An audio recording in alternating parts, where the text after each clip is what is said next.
Nerdrotic.com.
I was late on that. Thank you. Thank you. Thank you very much, you beautiful fake audience out there. And let's get to the real one. I was talking about the applause there. Welcome, everyone, to a little Nerdrotic night. Just you, me, and the evening. Depending on where you are. If you're in Australia, it's the day. And you're as oppressed as I am here in California. I'm feeling so wonderfully oppressed, but it was a beautiful day here in California. And the temperature was in the mid-70s, and we couldn't go anywhere. We couldn't go. I guess we can go to the beach, but why? I don't know. I guess people like going to the beach. I grew up in San Diego, never liked going to the beach that much, except to get really loaded at night. But let's see who's here. Let's see who's here. There's a couple things to talk about. We got David B., Elizabeth Lyons, John Robertson, Linner N. Tyrion, Benjamin 3000, Dobby the sequel. Is that like Dobby from Harry Potter? Eric K. and his wrench. What's up? Andrew Grimm. And we also have Wayne Nelson, the Saint. Love that show. Travis Crust, James Seabright, Cosmic Elf, a flamethrower candle. Thank you for the super chat. I'll get to it in a moment. Fatty, as I always say, kisses right back at you. You're just big boned, but we like them curves. 200 Watt Studio, what's up? Darth Morgoth, because I can talk. The second, BH, and Rob Atlas. Welcome to Nerdrotic at Night. It's a nooner. It's a nooner somewhere. Yeah, I meant to do this earlier, but I finished up my Doctor Who video. Please check it out if you haven't already. I liked it. And then I'm doing a big Luke Skywalker video because I promised I wanted to talk about The Mandalorian a lot on Twitter, but I have to stick to my own philosophy that this is my platform and I have to save all my takes, strong or not strong, right here. And that's what I'm going to do. So we're going to discuss the return of Luke Skywalker. I'll talk about the episode a little bit. I'm going to work on a full season review. And I know I don't think it's caused a controversy. I just think it's presented a situation for the hashtag The Fandom Menace, the fandom in general for Star Wars, because I will spoil my video right now. That's going to come out tomorrow. Star Wars is saved. A franchise I thought was dead is saved. Now, does that mean I'm all, woo, Disney pom-poms? No. Oh, God, no. But it doesn't matter how I feel about Star Wars or Luke Skywalker or the fact that you can't put the soy milk back in the tiddy. Hear that, Mama Susan? I said tiddy. It doesn't matter. Because the message was sent. The vast majority of the fandom was happy. We don't really want to take that away from anyone, especially in 2020, the year of shite, when a bunch of people collectively feel a lot of joy. Let them. And I have no intentions of trying to take that away from anyone, nor could I take that away from anyone. But it doesn't mean we forget everything about what Disney has done, right? So there's the moment at the end of The Mandalorian, and there's this pure moment where fans remembered what it was like to be a Star Wars fan. And yes, CGI was bad. No, it wasn't Mark Hamill. Well, it was Mark Hamill. See, I didn't know it was Mark Hamill until I found out this morning that the scene where he is conversing with the Mandalorian, that is Mark Hamill, de-aged. So he was there on the set acting. That's important. That's good. Does it take away from the fact that all roads lead to Jake Skywalker? Not until Disney says so, and that's where I stand or sit. It doesn't mean I don't have an open mind about it, but the bummer, I mean, listen, it didn't break me up. I didn't lose any sleep. I am a happy, joyous, and free guy. But I didn't get to feel the joy that a lot of you got to feel because I couldn't get that image out of my mind. And I know all paths lead to Jake Skywalker. Retroactively, I might feel differently about it if they decide to change paths. And the opportunity is there. Disney has this massive opportunity right now to change gears. And I think they are doing that, but I'm not going to be convinced just yet. I need a lot more. A lot more. I'm not going to forget the alt-right freaking Russian troll bot narrative that Disney pushed. People from Disney pushed that narrative. That's the one you know what? You can erase Luke, bring him back. I'm not going to forget that. I'm not going to forget that you went after fans in defense of a crappy movie that you knew was crap, and the entirety of The Mandalorian is an admission that it was crap, and you decided to go after your paying customers. That's not something I let go without acknowledgement. Has Jon Favreau, now does Jon Favreau have anything to do with that? No. It's very good to have a new face on this franchise. And one of the first things he said coming out was, we need to respect the fans. Good. Kathleen Kennedy's still there. Pablo Hidalgo's still there. A lot of people are still there who are, is Rianne Johnson really out of the picture or not? Would we feel differently with all this goodwill if they decided to bring him in to write a movie or a series? I would. I would.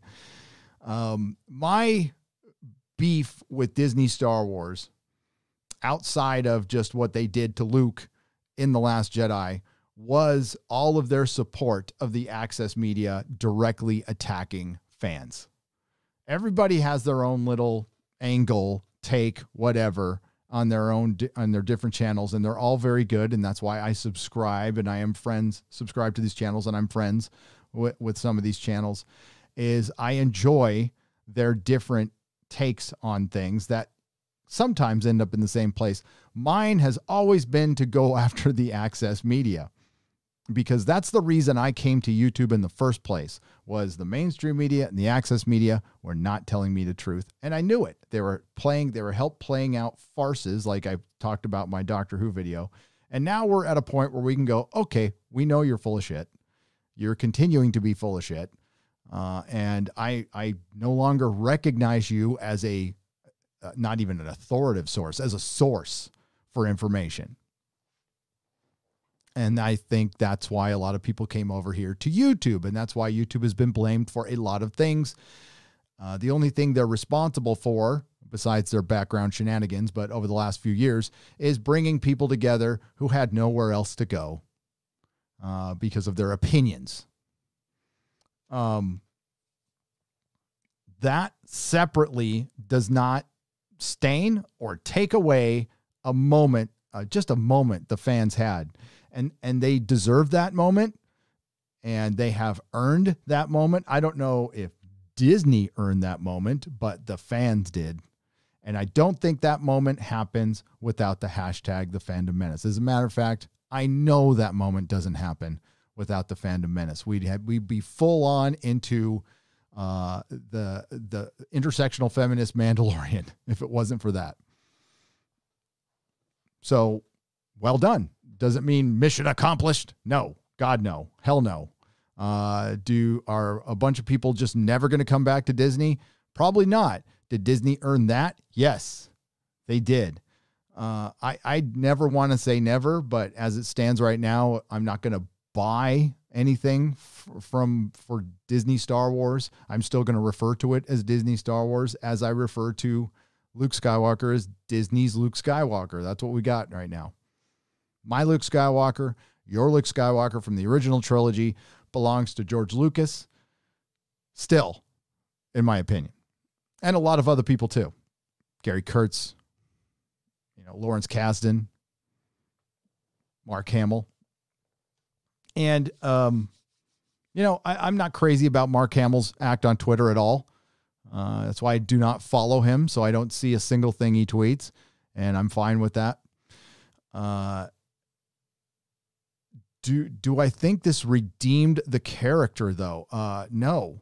I just think it was a moment that people should enjoy the hell out of, and that's a great way to end your season.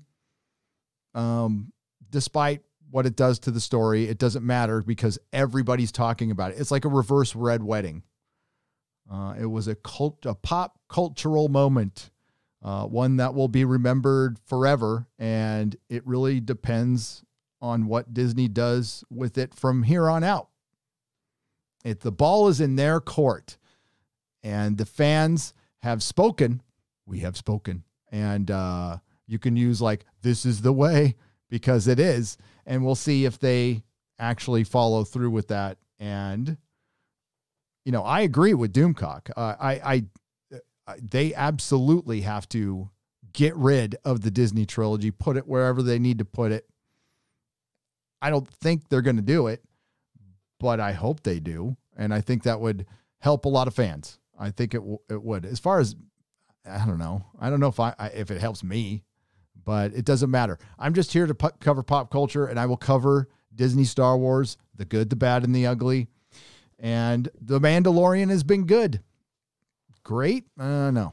Good? Yes. And that's all they needed right now. And I love what Rich said. I was watching the Red Letter Media's review of The Mandalorian at the gym, and Rich was spot on when he said Disney Star Wars is like the bad guy in a 80s slasher horror film that once you think he's dead, he just pops back up and keeps rising from the grave. And I mean, it's like no other franchise will ever get as many chances as Star Wars has gotten. And it's because people love it so much, and it's such a simple thing. And I've said this before, but I do not mean, this is no disrespect to Star Wars fans. You're not hard to please. That's not a bad thing. You're not high maintenance.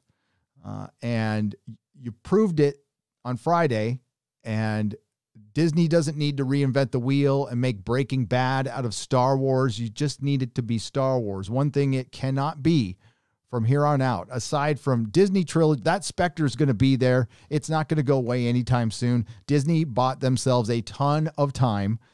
They got 5 or 6 years. They can kick this can down the road, and everybody's going to focus in on these shows. And that's exactly what's going to happen. And it doesn't really matter at this point if they erase it, or even they can just ignore it completely for 5 years. But they can't make it their platform. It's not Kathleen Kennedy's platform for her intersectional feminism. It's not your platform for your identity politics. And the minute that stuff starts taking over, which it could, then I think, we're just going to be right back to where we started. So is The Mandalorian another Force Awakens, or is it really Disney turning the page and trying to go in a new direction?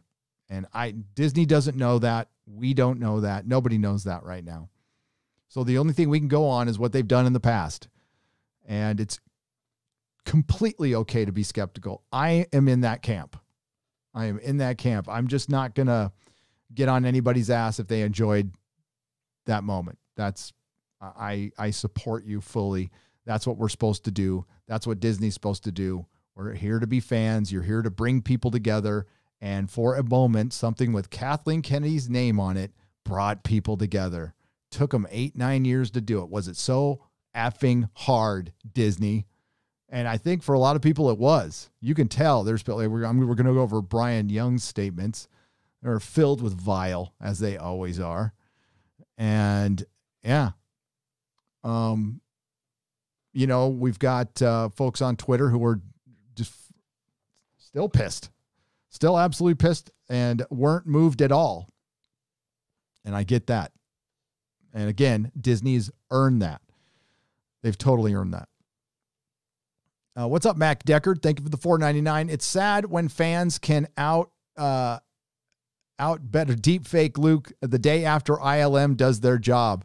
Yeah. I think it was what Jon Favreau was referring to in his interview today was, he alluded to that. Okay. He said, we used the technology we had on hand, and apparently it was not deep fake technology. It was the ILM technology. Maybe the deep fake technology is proprietary and they're not allowed to use it, or they refused to use it because they didn't want to make somebody at ILM look bad or feel bad.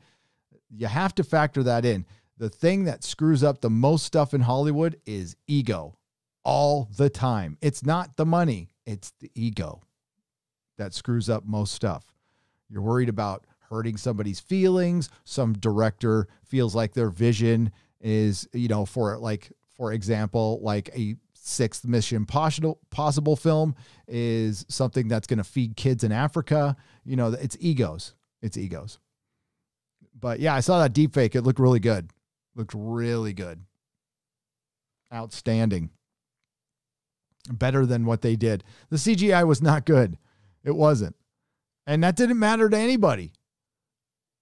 I'd say 75% of the fandom was happy after that. There was grown men in tears. I was getting DMs. I got DMs saying it sucked, and I got DMs saying I was crying and I am not ashamed. That's okay. 200-watt studio for $2. Gary Az says sorry, but he's going to keep the baby. What? Well, you know what? His body, his choice. 200-watt studio for $2. I'm absolutely against that. Yes, we got a big announcement tomorrow. It's not a baby. It's not a wedding. It's something else. I think you'll like it. I liked it. So I got to be quiet about it. I want to tell you guys so bad, but we're going to save it for tomorrow. We're going to save it for the real BB&C at 10 a.m. Pacific time. All right. So of course we're going to talk about Luke. You guys can talk all you want about Luke, and because I haven't talked about it much on this channel since Friday, and I've watched it a couple times since then because I'm going to binge it. So the plan is to binge it and then do a review. And I got to agree with Jeremy that when I binged season 1, it's better binged. But I still think you should release it weekly. And I think that's what Disney should stick with because more people talk about it. Like the Luke moment and other moments would have been lost if you dropped this all at once. The Ahsoka returning moment, whether you liked it or not, the baby Yoda name reveal moment, the Boba Fett return, all of that would have been drowned out by Luke if they had dropped this all at once. So I hope people understand this is why you release things weekly. This is why Mandalorian, which is a 7 out of 10 show as far as just general quality is concerned, compared to other TV shows, is the biggest show right now. The Expanse, which is out right now, is a much better show. It's a better written show. It's better directed. The characters are amazing, but it ain't Star Wars. That's you got that brand and you bring back the big one, Luke. There's nothing that can stand up against that. Not even Marvel. And I'm sitting here thinking that freaking Star Wars at Disney Star Wars is in better shape than the MCU. Star Wars was dead. Star Wars was dead Just a year ago, I was sitting here. What was it? Are we a year away from the fall of Skywalker? Yeah, I recorded my review. I had 7,000 people in a live stream right after I got back from the movie. And we were all saying, yep, it's pretty dead. It's not dead anymore. It's saved. It's saved. I mean, like, again, doesn't matter how I feel about it or anybody else. Disney Star Wars is saved. It's officially saved. And for now, they could certainly F it up again. And I wouldn't be surprised if they did. But right now, today, the franchise is saved. And there's still the specter, of course, of the Disney trilogy. But, I mean, you know, be honest. I think a lot of you are on board. You're on board. You're willing to take the journey with Jon Favreau and check out the Ahsoka Tano show and check out the Rangers of the New Republic with the great Gina Carano. Well, I'm assuming she's in that show. Hail Gina Carano. And all the other shows, maybe not the Leslie Headland, the former Harvey Weinstein assistant, Leslie Headland. But a good portion of you are on board. Maybe, you know, you're not going to go out and buy action figures and all the games and stuff, but you're certainly going to stay subscribe to Disney Plus and watch all of these shows and see where this thing goes. Again, that buys Disney years. According to a website connected to Disney, Ahsoka and the Rangers of the New Republic is not coming out till 2024. That could probably change. I imagine they would speed that up. That seems too far away to me. And it's going to culminate in that big event. A lot of you want it to be the erasure of the sequel trilogy. It could be just an enclosed story. It could be freaking a clone Darth Vader, or it could be Palpatine and the Rise of the First Order. We don't know. There's an argument to be made that enough fans are probably already back from Friday to where Disney doesn't need to do anything. They don't need to erase anything. They don't need to change a damn thing. They can just treat this like the Clone Wars was to the prequels. And by the time you get to the end, they've got their money. So there's the argument that was made that Kathleen Kennedy's job was saved by the popularity of The Mandalorian. I would believe that. I would believe that. We also have some Hollywood news. That Bailout, they got it. They got it. $15 billion.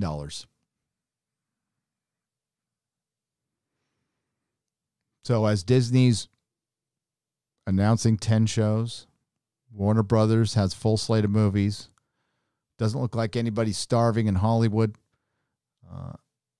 The theaters that they had the money to bail out, they knew we were going to bail them out.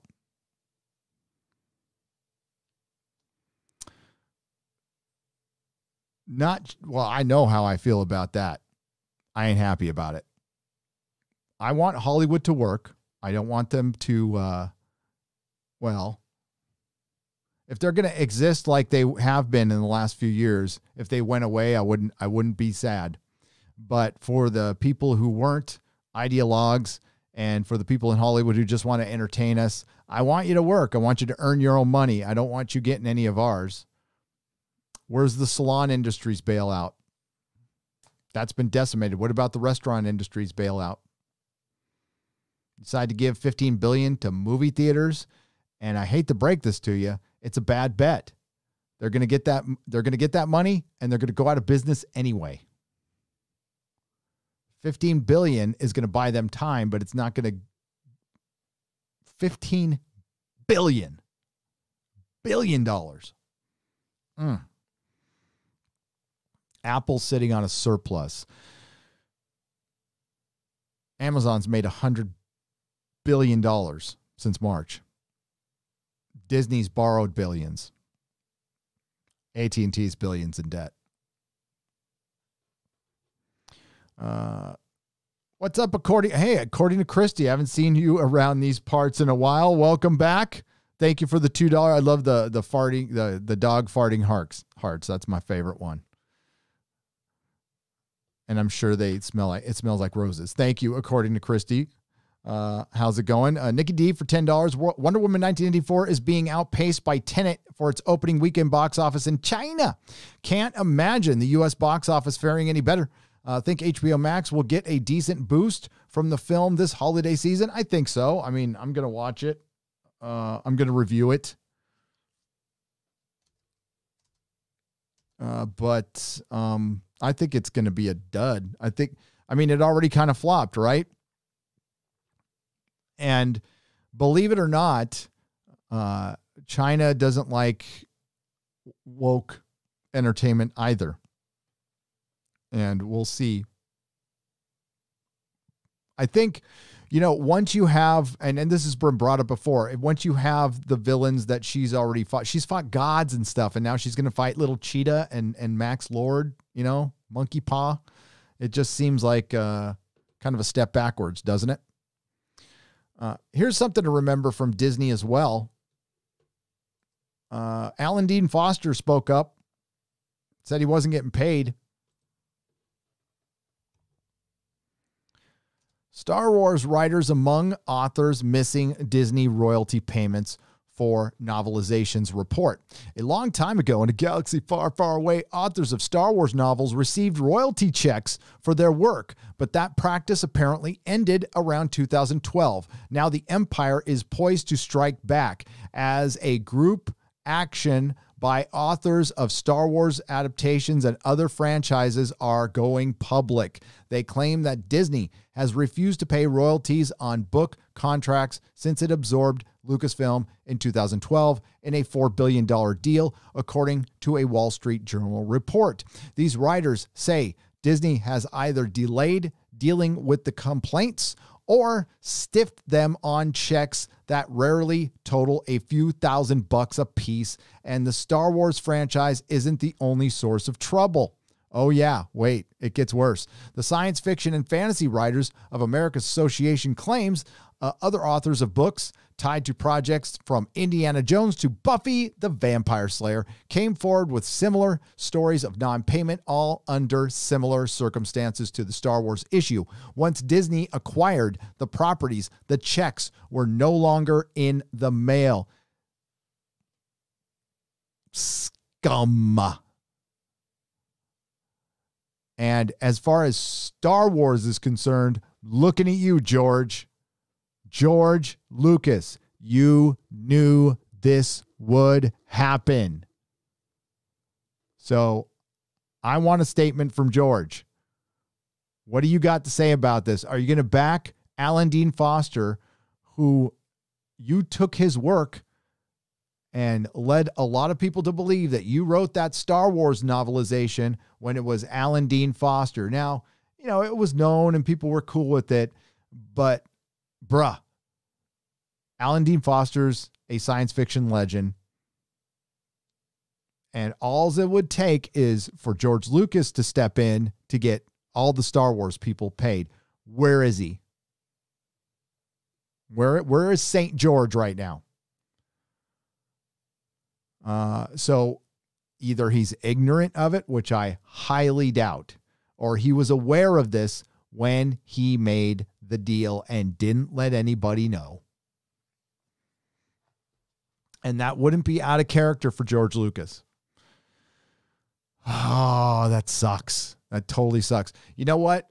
Independent. Go indie. Go indie. Do not give your stories to these giant corporations anymore. Do not. Yeah, it sounds sexy to write a Buffy the Vampire Slayer book, but chances are you're going to get pennies on the dollar for it when you could take that story and probably turn it into something you'll make a little more money on your own.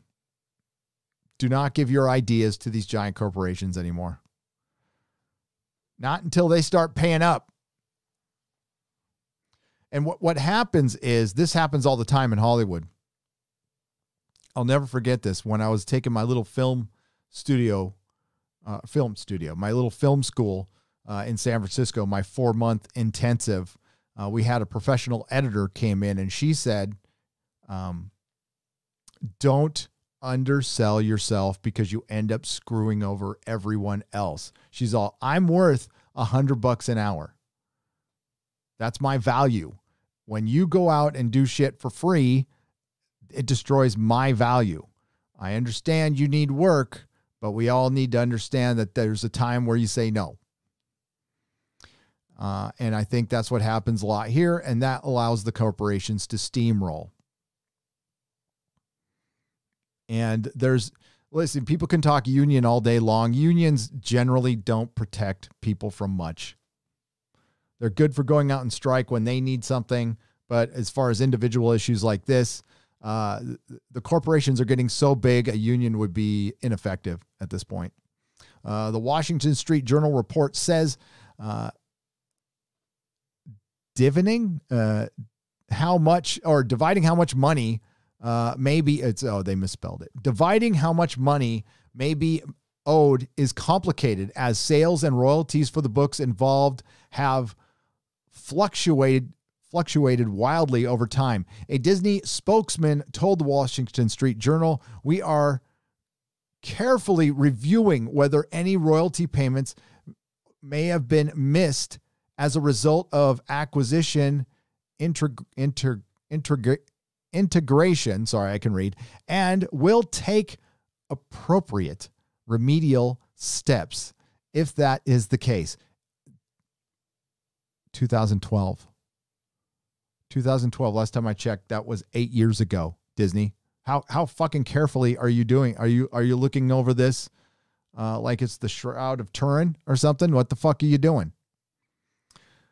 At least a half a dozen writers across a range of Disney-owned properties have reported that no checks have been received, said Mary Robinette Cowell, president of the Science Fiction and Fantasy Writers of America.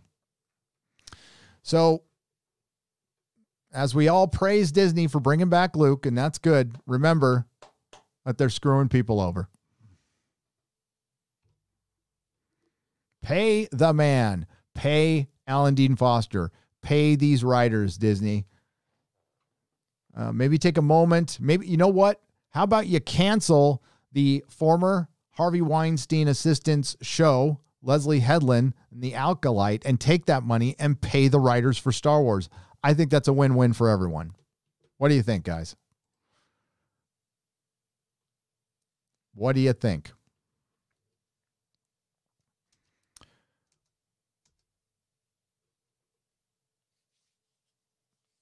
Looking forward to the next episode of The Expanse. Best book, in my opinion. Have you seen The Expanse comic by Boom? I have. 4-issue run. First issue set around season 5, episode 2. Black Tiger 001 for 5 Canadian pesos. Yes, I have.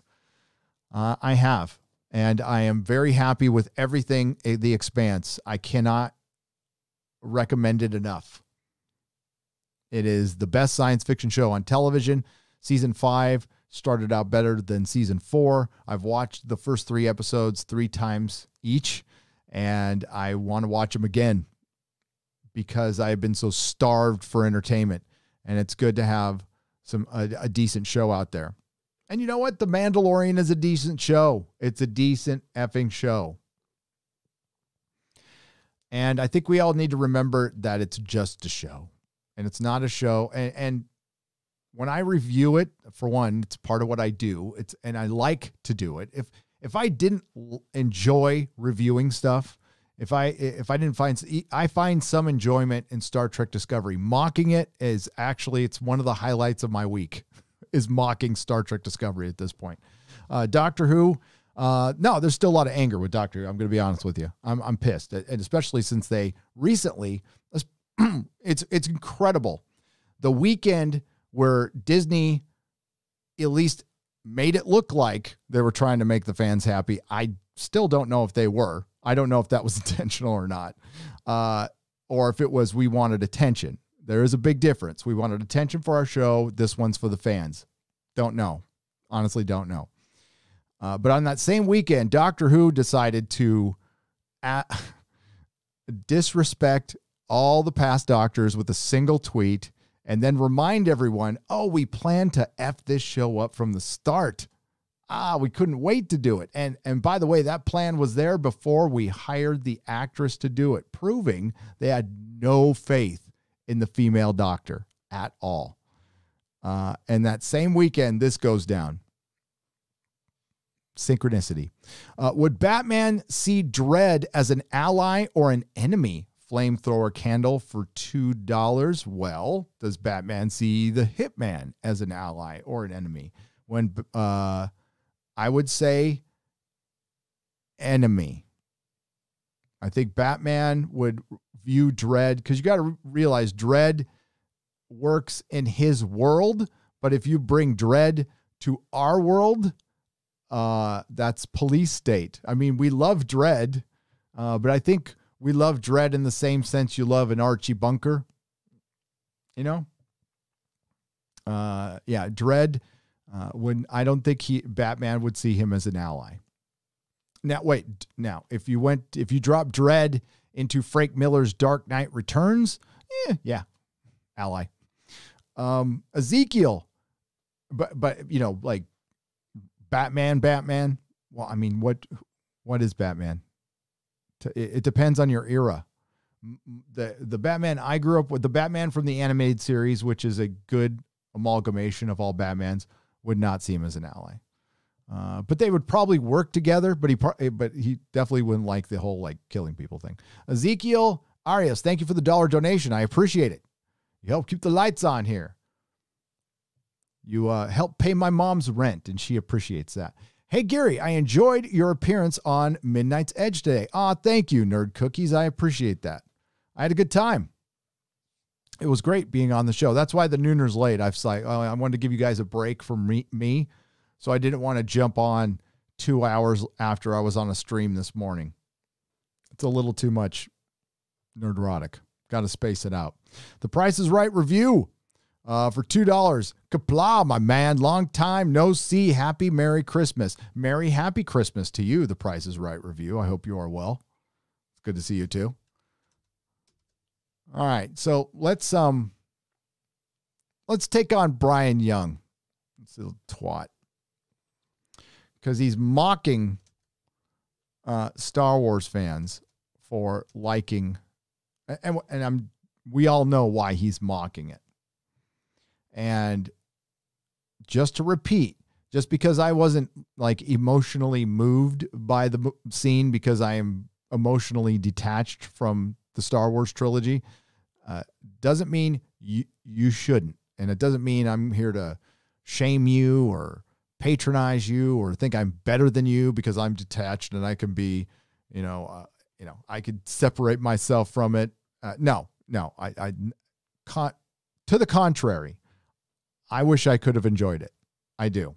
And I'm glad you did. And I will defend your right to do so. But let's get to this twat waffle here. Just because he makes a statement in here that like some would agree with, it's his motivation that's the point, I believe, of this article from John F. Trent. Star Wars writer Brian Young mocks the fandom menace for embracing Luke Skywalker. Star Wars writer Brian Young mocked the fandom menace for embracing Luke Skywalker in the season 2 finale of The Mandalorian. Young, who writes for StarWars.com, appeared on Slash Films podcast discussing The Mandalorian Chapter 16, The Rescue, where he not only mocked the fandom menace for embracing Luke, but he stated that the Luke Skywalker seen in the episode is the same Luke Skywalker shown in The Last Jedi. He's not wrong there. Until we see different, it's the same one, but it really isn't.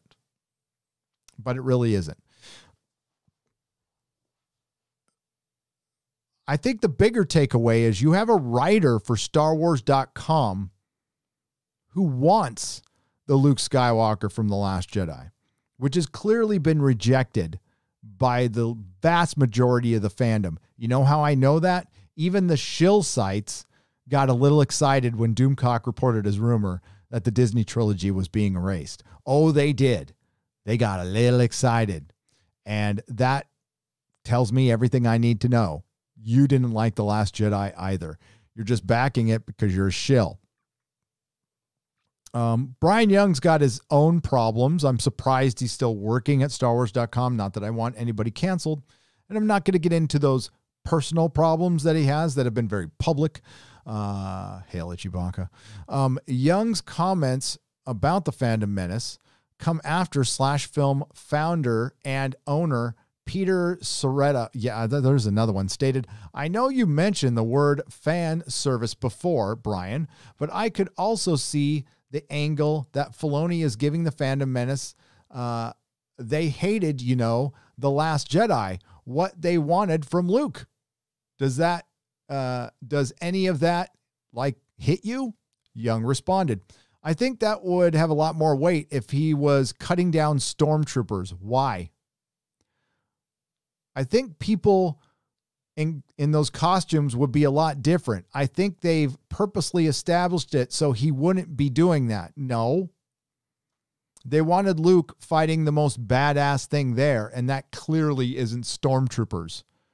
Because we saw, the great Gina Carano and Bo-Katan and the pop singer or whatever I don't even know what, I always want to call her Kari B. Sasha Banks and Agent May mow through the stormtroopers like they're just cardboard cutouts. It wouldn't be impressive if Luke was mowing them down. Mowing down the dark troopers was way more impressive to me. But no, I don't think so. I think this Luke is so consistent with that struggling Luke of Return of the Jedi.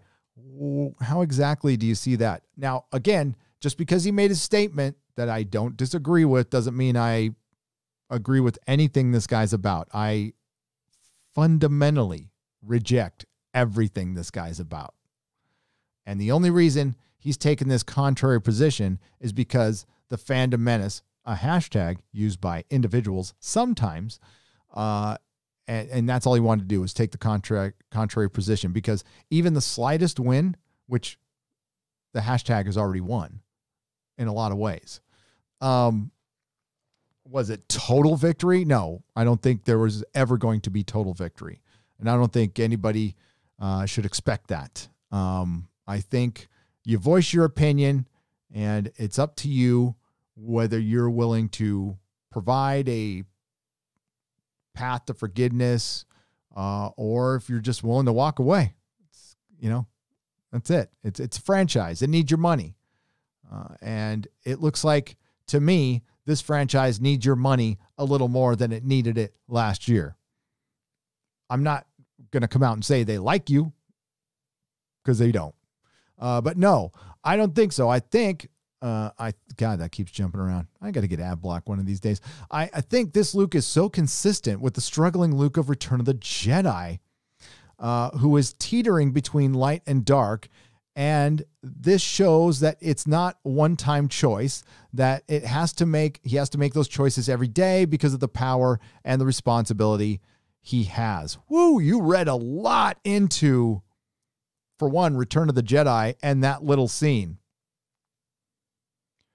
I don't know where you get the constant conflict from the Return of the Jedi. Maybe if you've read the novelization, if you've read some comics, some EU stuff, but I've seen Return of the Jedi 100 times, maybe, in my life.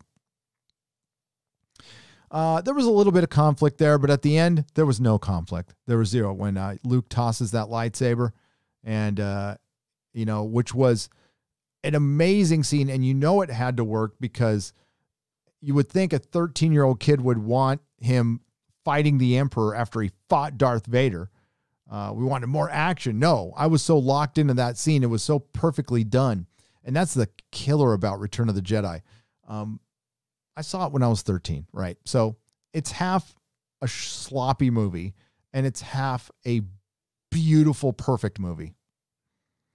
And that scene at the end when your sister, and then the music, which was not on the soundtrack for the longest time. I could not believe that. But yeah, that duel with Luke and Darth wasn't on the main Return of the Jedi soundtrack for years, until a special edition box set came out. Yeah, you can get it on bootleg and stuff, but it wasn't available until a special edition box set came out years later.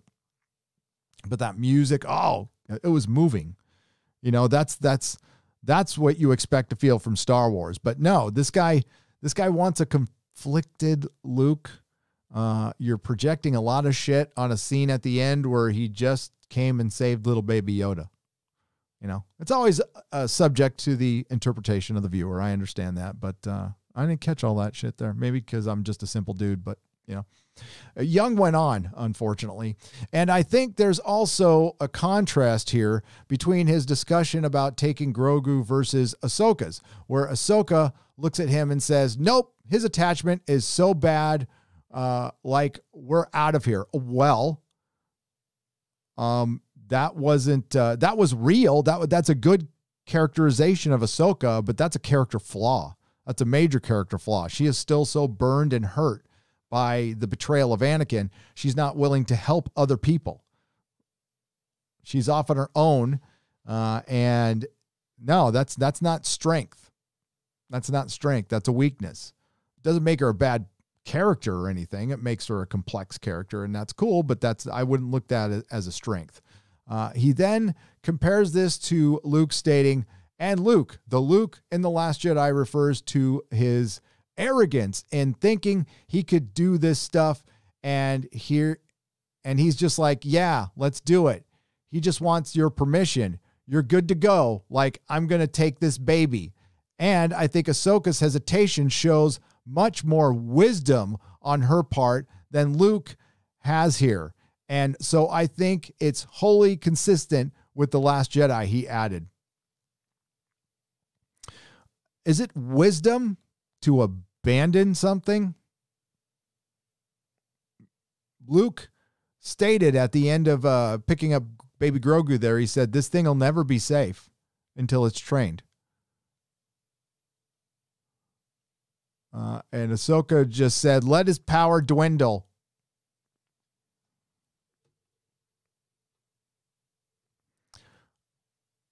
Young then mocked the Phantom Menace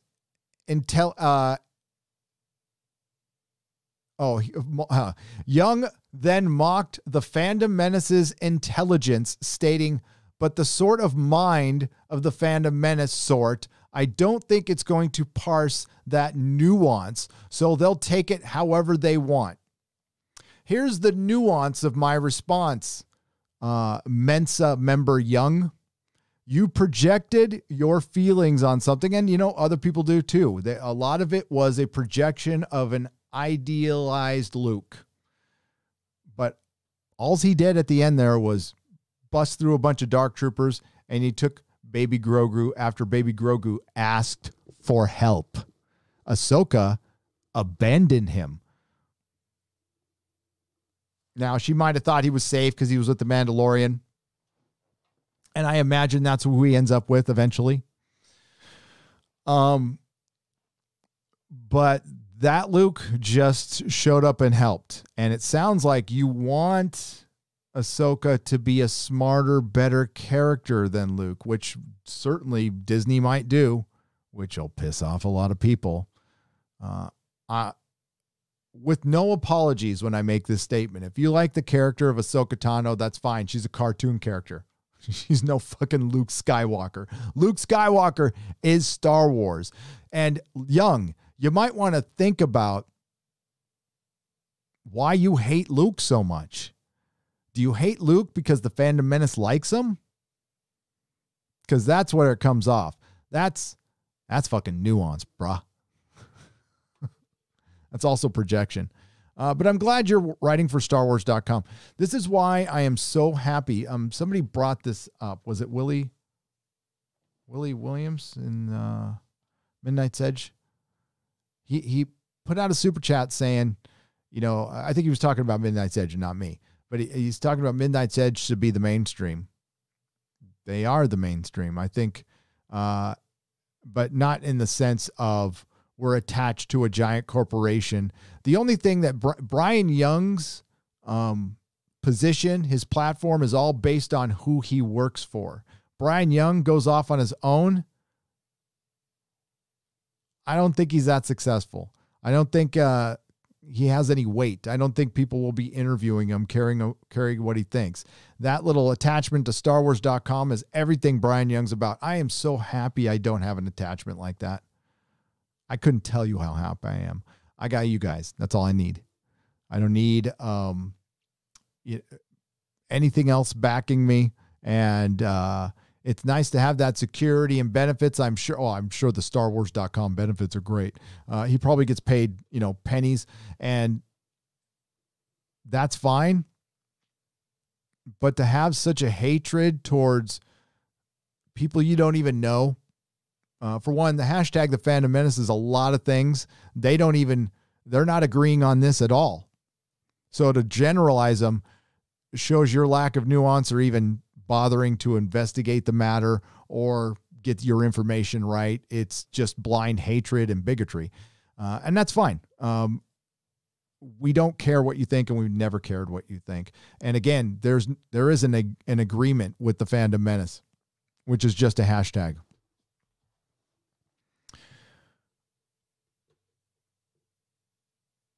It probably bothered him like it's bothered some other. There's other articles like that. It's really bothered some Access Media that it feels like Disney threw just the littlest bone at, I'm not going to say the Fandom Menace. I'm going to say the fandom,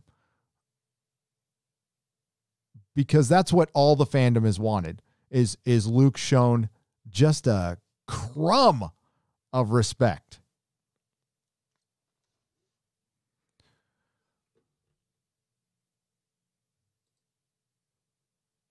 So he says all roads lead to Jake Skywalker, and I'll say it, but we say it for completely different reasons. I say it because, well, until Disney shows me otherwise, that's where they're going. He wants it to be because the Fandom Menace was happy.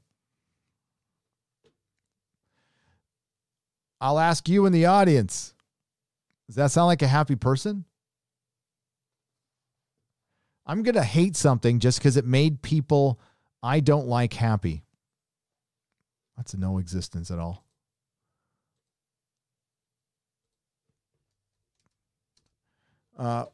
Whoa. Holy mackerel. I just saw that. Doughboy the sequel for 200 Australian dollars. Good day. I knew we'd get some Aussies in here. Good day, Gary. The last time Star Wars was good, in my opinion, was Knights of the Old Republic games and comics. It had the enigmatic intrigue that current Star Wars has lost. At present, like you, I am into Savage Sword of Conan, yes, and into classic shows like Jeremy Brett's Sherlock Holmes. Merry Christmas. That's what I've mostly been enjoying too, is old comic books. I still have my old Star Wars comic books. I love those. I was reading some of my Indiana Jones comic books, especially the first couple that were by John Byrne and Terry Austin, which are awesome, which are like a direct sequel. They show you what happens to the Golden Idol and stuff. Yeah. I think The Mandalorian is good. It's good. It's not great. It's good.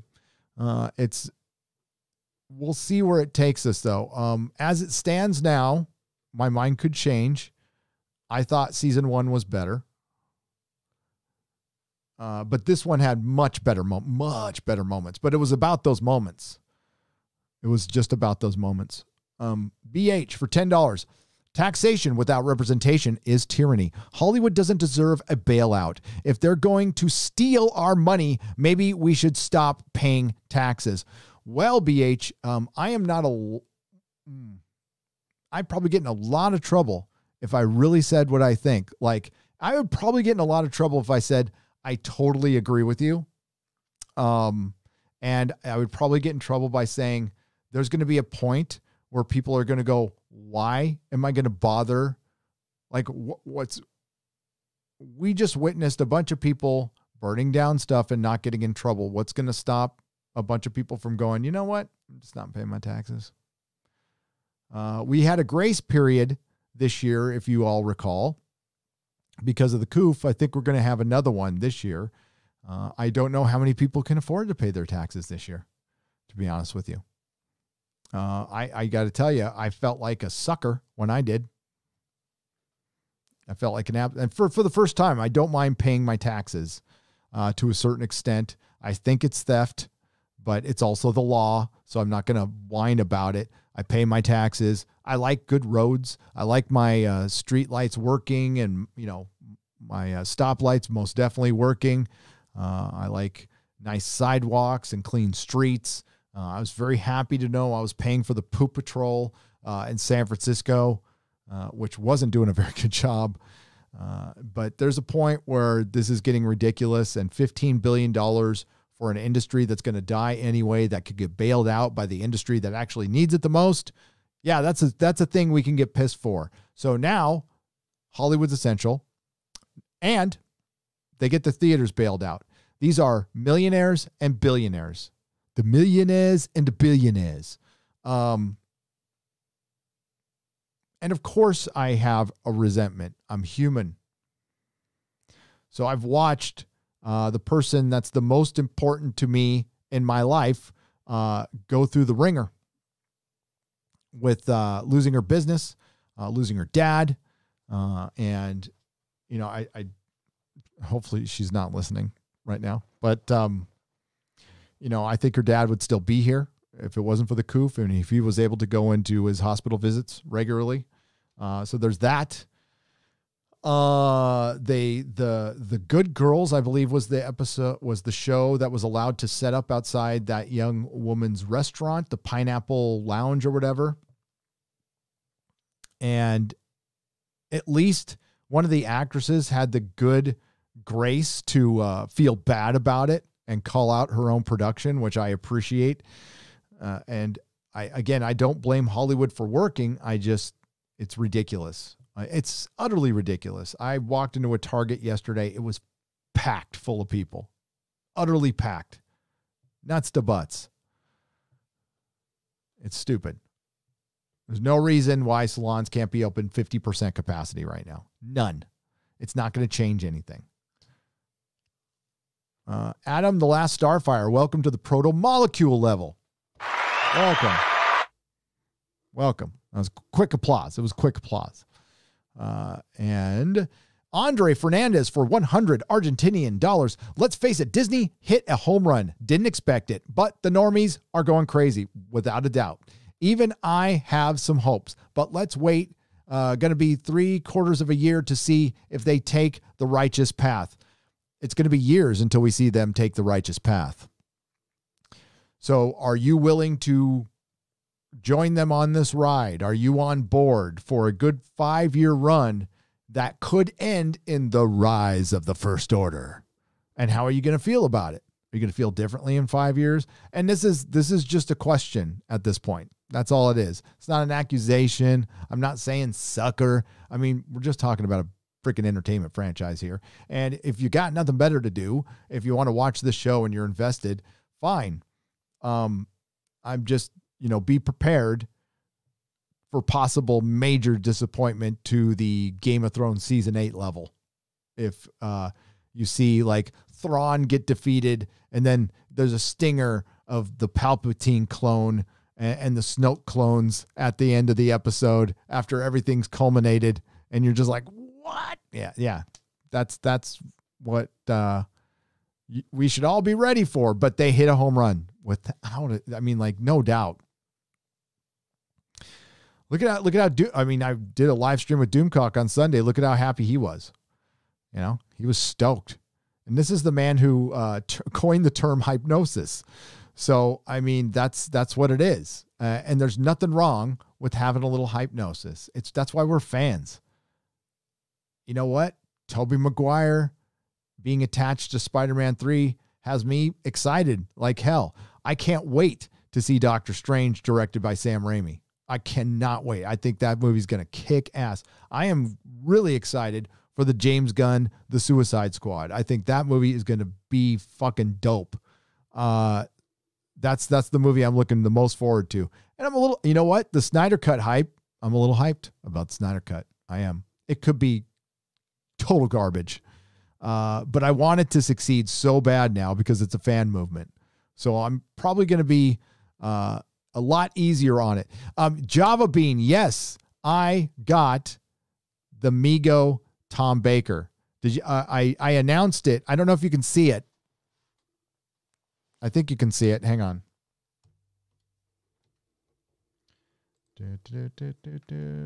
Right. There. Right there. It's on the walls of wonder. Thanks, buddy. It's going to be in the next toxic mailbag. So I'm going to put that in there. Man, you guys sent me some. Oh, dude, you guys like this? 42nd anniversary. And this is colored vinyl, and it's Restaurant and Hitchhiker. It's remastered. You guys I love you guys. You're crazy. You're crazy. Java Bean, love you, mate. And Merry Christmas to you. And hopefully you can travel down there in Australia. Max Rottenstein for $2. What best is Kathleen Kennedy, Sarlacc or Rancor? Sarlacc. I think she's straight up Sarlacc. I think she's slowly digesting everyone. She's safe. She's safe. I mean, there's two schools of thought, I guess. You can say that I believe that she has the Bob's balls, like each pair in a top desk drawer, and she like plays with them. Or you could say that she's a figurehead now, and Jon Favreau's running everything, and they're making her watch Jon Favreau repair her mess. Or I think it's a little bit of both. I think there's factions, there's camps. These people are human beings. They're competitive. They have massive, massive egos. And Kathleen Kennedy's got a lot of cred in Hollywood. She is anointed by Steven Spielberg. That's royalty. You're like a goddess emperor if you're anointed by Steven Spielberg. Look at Jar Jar Abrams, a complete hack, is looked at as a top tier director. Are you kidding me? Zack Snyder is a million times better than J.J. Abrams. I mean, it's not even close. Zack Snyder has made films that are in my all-time favorite. Jar Jar Abrams has made a TV show that I thought was mildly entertaining. That was about it. Brian Niedifer. Is it Niedenfire? Niedifer. I'm sorry if I screwed that up. $9.99. Thank you. Was watching Super Metroid, so being a nerd, was wondering who was better armor, Samus or Guyver. Oh, Guyver. Hail Fandom Menace. Rest in peace, Doctor Who. Dr. Karen. Thank you. Only because the Guyver is the one I know. That's the one I know. I don't know if it's really better or not. I just am not familiar with the Samus or the is it Seamus or Samus? I'm sorry. I'm not super familiar with Super Metroid, but the Guyver I know. Andre Fernandez for 50 Argentinian dollars. Also, is clear that they hear the Fandom Menace and they really gonna see how they break the internet with Luke. But my hope is not there yet. Exactly. I mean, are we going to get a Luke Skywalker show? Maybe. I heard a rumor. Why not? Why the hell not? You just saw millions of people screaming. This Mandalorian episode, I guarantee you people are watching that last 10 minutes over and over. I watched it again, and I wasn't even moved by the scene, and I watched it again at the gym. So people are watching that scene over and over and over again. This, I guarantee you this episode's got 10 million views. It's going to have 10, 20 million views. It's going to be probably the most watched original television show episode of streaming maybe ever, because it's so young. And it will be watched again and again until the Book of Boba Fett comes out. So we got the Book of Boba Fett, then Mandalorian season 3, and then whatever, maybe I don't know what comes next after that, to be honest with you. But and they're going to probably invent some more shows, but a Luke Skywalker show, why not? I can't believe they're not making a Darth Vader show. That would be the easiest thing to make, because, I mean, you wouldn't need Hayden Christensen. You would just need a tall actor. And what I would do, James Earl Jones isn't young. I hope he lives 1,000 years. But I would find a way to, and maybe he's already done this, where there's like some formula where you have him, work about 3 or 4 days and say, there's like a formula of words he can say to where you can use his voice forever. There's probably something they can do algorithmically to work that out. And that would be cool. Darth Vader show, I would watch. I would watch him just laying waste to the galaxy. But Disney would probably give him like a female assistant or something. It'd be terrible. Second thought, not the best book of The Expanse, but good. Black Tiger 001 for $2. I think, no, Leviathan Wakes is the best book. I agree with you. But the fifth is the second best book. Nemesis Games, it's my favorite because you're inside of the entire crew's head. You're inside of Alex's head, Naomi's head, everyone's head, Amos's head. And it's the Empire Strikes Back of The Expanse. Captain J. Graybird, thank you for the 5 Canadian pesos. I appreciate the donation to the show.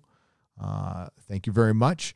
By the way, big announcement on The Real BB&C tomorrow, 10 a.m. Pacific time. I believe that is 6 p.m. British Standard Time. Is that how you say it?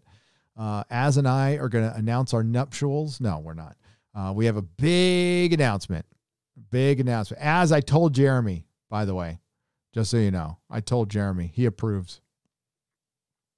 And I told my wife, who mostly approves. It's going to be something else. Oh, my phone's dead. I don't know if anybody's trying to call me right now. My phone's dead. How do I say this? It's SP4NQD, but it's probably supposed to say something else. Spanod or something for $10. Check out Shamook's deep fake of the Luke scene. Oh, I saw it. It ain't perfect, but it looks phenomenally better than the CGI, and it only took a weekend. Not sure why Hollywood still can't embrace this technology. Script Doctor and I discussed this on Midnight's Edge, and I think he called it. It's licensing. It's all licensing. And Favreau mentioned it in this article here. I can bring up the article where he mentions it directly. By the way, Eric, nobody's able to post links in the damn chat still. So YouTube is there's something going on with YouTube, folks. Again, they made some big changes, and our mods are unable to post links in the chat. So we can't cross promote, which really sucks, because I have 2 other channels. So please, if you are not subscribed here, please, if you're out there, we have a lot of people who watch these who aren't subscribed. Hopefully, in the words of Jeremy from the Quartering, today is the day I earned your subscription, and I would appreciate that. I also have 2 other channels. I have Nerdrotic Live, where all the live streams go after they're done. I also do some special live streams over there, including my Star Trek Discovery review, which is going to be really late, which is going to be tomorrow night at like 9 p.m. Pacific time. I also have Nerdrotic Daily, which are little clips from these live streams. That channel is co-produced by my 50-50 partner on that channel, Perry Chan. Perry Chan is the clip master. He is the Terry Gilliam of the Phantom Menace, of Friday Night Tights, and of YouTube. He is. I'm very happy to have him on board. But look, oh, good. The links are back. That's good. I see a link. I'm very happy about that. Let's see if they can get them real-time views fixed. That'd be helpful too. Disney won. Kathleen Kennedy won. All has been forgiven. And now Disney's know they can screw over fans, and all they need is the right member berry. Congrats. Finbar Hooley for $5. You practically, okay. That was way more to the point, and I appreciate a man who does not, well, I'm assuming you're a man, I'm sorry, a person who does not F around, and you're not wrong. So basically what I'm saying, and I'm trying to say this in the kindest way possible, because again, I don't want people to feel bad for feeling joy. I can't do that. I can't knock you for like being happy for a moment, especially this year. Okay. But back to my other thought. John Favreau mentioned that they used the CGI that they had on hand, which he wouldn't have said if he was acknowledging it looked like shit. And he's like, that's what we had on hand. And reading between the lines, he was saying we could have done better, but that's what we had on hand. Does that make it okay? No, it's a $10 million show. Make it look better. Maybe they ran out of time. But did it matter to most people? No. Didn't matter at all. So Finbar Hooley, your super chat is correct. And what I'm going to try to get across in my video is I'm not on board. I unfortunately was not moved by the scene. If you were moved by the scene, I mean, honestly, that's good because you didn't allow The Last Jedi to ruin your enjoyment of other things. I did, so it's probably a character flaw. And I want the fandom to be together and enjoy moments of happiness. You know, if Brian Young had any class, which he doesn't, he would have said, hey, however I feel about the Phantom Menace, it was a moment that a lot of people enjoyed together who were Phantom Menace or not Phantom Menace. That's why I like the people who use that hashtag at all, because they understand nuance, real nuance, the humankind, where people can enjoy a moment while they're not signing off on something, or people can want the spirit of something to remain alive while not agreeing on every specific issue, right? But the big but here is, Finbar, I agree with you. I think what happened on Friday was a genuine happy moment that Disney will use to their advantage, and they're going to feel like they have a mandate now. And if they feel like they have a mandate, they have no reason to change anything. And I think there is an argument to be made that that's going to be their path. But I think what they're going to do is actually probably be smart about it and not do anything right away because they don't have to. Because that moment on Friday bought them all kinds of goodwill and all kinds of time. And time will allow them to forge ahead without erasing a damn thing. Now, people will say, why did they put up that Ahsoka logo with the World Between Worlds? I don't know if that's the World Between Worlds. Do we know that? For sure. And it might be related to her return, if it is. And they might use it for a plot point for her series and for Thrawn, but not for the overall thing. But they could. They absolutely could. It could happen. But Brian Young still works at StarWars.com. Pablo Hidalgo still works for Star Wars. Kathleen Kennedy is still in charge. So I defer to my good friend Doomcock's coined term, hypnosis. I can enjoy this, or people can enjoy the scene without having hypnosis, and it depends on how far it goes. But I think, yes, Finbar, a lot of people are back on board. They're full on back on board. Without a doubt. Albatross Flight for $5. At this rate, they should just leave Luke alone. They've spent so much time trying to tear him down. Now they're trying to fix him up. It just feels pointless. It does, but that reaction is going to make them try it some more. And that's where, again, and that's where we fans, I will use a we and I statements on this. This is where we can be our own worst enemy. For example, Spider-Man under Dan Slott was shit. Absolute shit. You know what? I contributed to that. I sold his books. I bought his books.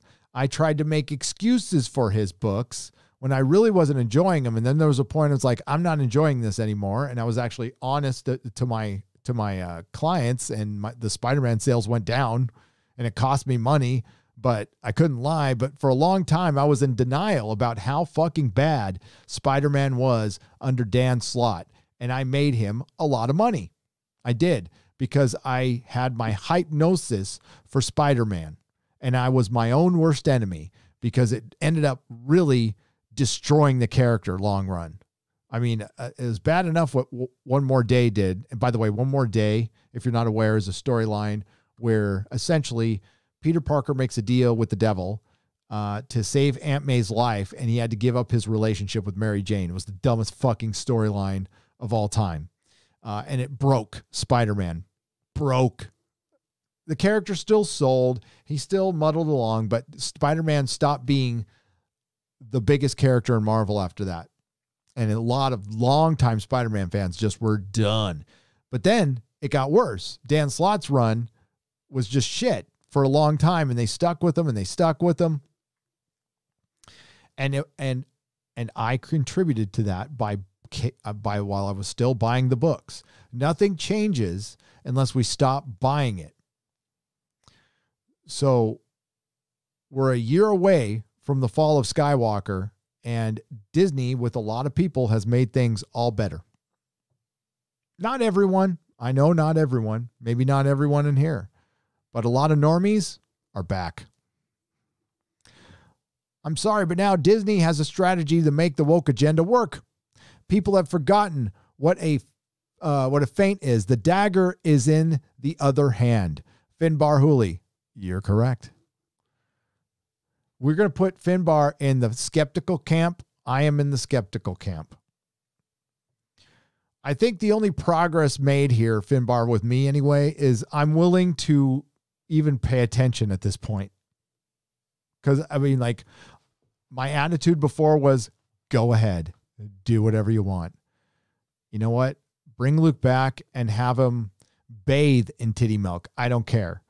But that scene it made enough people happy to hope maybe they're going to turn it around. But again, it was a little simple thing. Being close to my age, Gary, remember Space 1999, Christian Del Orme for 5 Canadian pesos? Absolutely. I watched it as a youngster, and it tripped me out. It kind of freaked me out. I liked stuff that freaked me out, though. Brian Lewandowski for $10. And Christian, thank you very much for the super chat. I appreciate it. Hope you're doing well in Canada.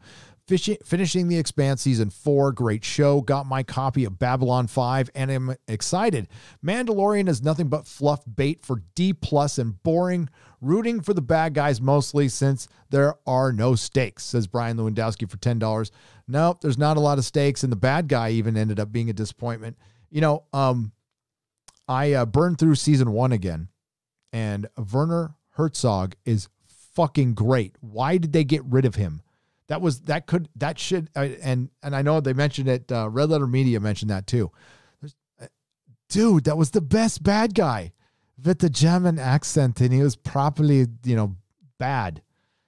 I love his little sit down, and he's talking to the Mandalorian about, we had the order in the galaxy, the Empire. That was good. I don't know why they got rid of that. The Great Conjunction has come, says Madness Production for $5. Yeah, I missed it. I was in here recording a video. But I'll watch. Jack Beers caught it on video, and he's pretty close to me, so I'll take a look at this video, and I'll feel like I watched it here.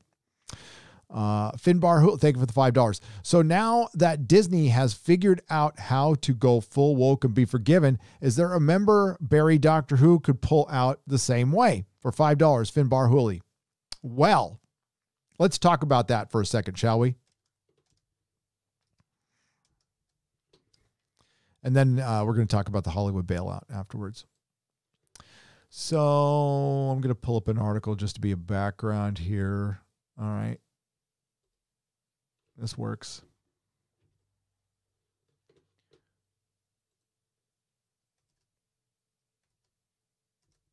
Okay. So the man asks, so now that Disney has figured out how to go full woke and be forgiven, is there a member Barry Doctor Who could pull out the same way for $5? Yes, there is. But before we get to that, I am fully aware that there are multiple camps when it comes to The Mandalorian. I am fully aware that a lot of people enjoyed it. So what I would say, not that anybody's asking my advice, is cautiously observe. Don't dive in full on. I don't think a subscription to Disney Plus helps or hurts much. It's a few bucks. And it's up to you but know that going in, that if you fully support it now, it's too soon. It's way too soon to fully support this. And there's a very good chance you're going to bring back, if it ever left. I don't know. I don't think it ever has, honestly. I'm willing to have my mind changed on this. I know Doomcock's logic is, hey, we got to show them when they do something good, we got to treat them like a puppy, like good boy, good boy. And I agree with that when it comes to Jon Favreau stuff. But just be skeptical. That's all. And don't dive in full bore. Otherwise, you're going to bring all of it back. It's all going to come back. And here's why I think so. I talked to my Doctor Who insider. And while I do have a rumor, another pretty good one, to run with probably post holidays, he did tell me what the sentiment is in entertainment right now. And it really goes against what we saw with the return of Luke Skywalker. The sentiment in entertainment is woke is back, baby. Woke is back. And look for Doctor Who Series 13 to be so much worse. So much worse. These, like I said in my video, that's why I don't think I pulled any punches in my video.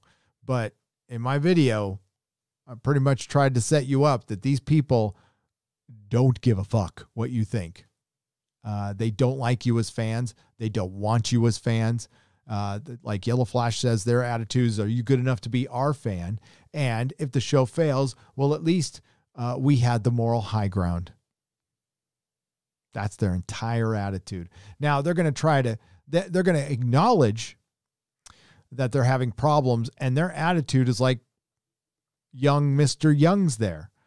They think you're a bunch of dumbasses. They think I'm a dumbass. They think we're all a bunch of dumbasses. So we'll trick the dumbasses with some little member berries to bring them back. So to answer your question, yes, Finbar Hooley. Yes, as far as I know. And I mean, that's why I promise to, I'm not going to say I told you so when Disney introduces the First Order or shows a Snoke clone or something like that. I won't. I'm not that kind of person. I don't want it to happen. And I don't think it will happen right away. Disney knows better. So Finbar, like I said before, they kicked the can down the road. They just bought themselves 5 or 6 years of not having to worry about any of this shit. And they don't have to be in a hurry to introduce the Disney trilogy stuff. As far as the woke stuff, it depends on your definition of woke and intersectional feminism and all that. There's a little bit of it creeping in season 2, but it wasn't a lot. Okay. But there was like the Boba Fett scene with, God damn it, Sasha Banks. People were trying to explain that away. It's a horrible scene to have done that episode. And it's only because of that ending stinger. So you wanted to have this Conan-like ending stinger where Boba Fett takes the throne as the big badass who just got flipped by a pop singer. She's a pop singer, right? Sasha Banks. I mean, I have no idea who she is. No, she was a wrestler, right? Was she a wrestler in the ladies wrestling? Big bad Boba Fett got flipped by Sasha Banks. That ain't big bad Boba Fett. Now, if you want to do that scene somewhere else in another episode where they fight to a draw with their jetpacks, fine. But in the episode, you're trying to establish his show. You did that. It was unnecessary. It was absolutely unnecessary. It was an unnecessary scene, really. They could have just, Doomcock and I talked about it. They could have just shouted at each other. If it was Gina Carano, sure, because she's bigger than Boba Fett. By the way, Boba Fett shrunk a foot. And another thing, I hope Disney goes back and changes this. Jeremy Bulloch passed away, the real Boba Fett, a few days ago. You couldn't put R.I.P. Jeremy Bulloch at the end? Come on, dude. Especially when you announced the Boba Fett show. It's not like they weren't aware. Thank you, Madness Productions, talking about the Great Conjunction. It was cool looking. I had no, when I first saw, I think it was Saturn and Jupiter were close together, and it looked freaking badass here. And I could actually see the stars in San Diego because you can't see them in San Francisco. Non-stick pansexual for $5. Disney going all in on the TV shows lets me know that they haven't learned their lesson. I will say that seeing deep fake Luke killing droids was just okay. And that's where I was with it. But I should have been like cheering with everybody else. And non-stick, you should have too. But Disney destroyed Luke. They destroyed Luke, and they still. So I ran an experiment. I'll see if I can run it here. I think I can. Give me a moment here. Let's go to media source. First, we'll shut that off. We'll go to media source. I got to thank Tom for Midnight's Edge for sending me this. Where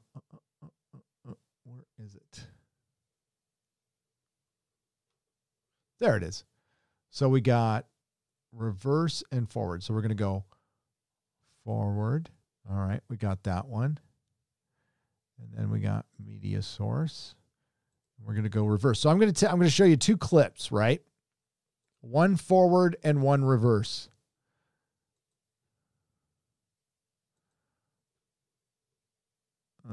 And you're going to see, let me know if you can see the difference.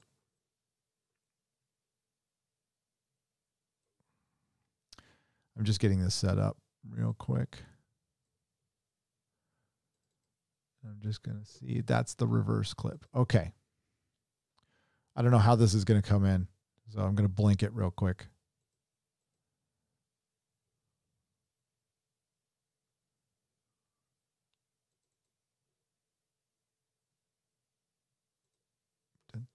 Sorry about that. I thought I had it fixed, and I didn't. So that was reverse. There we go.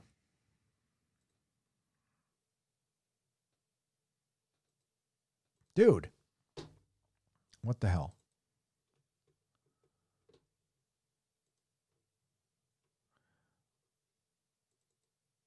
Why aren't you changing?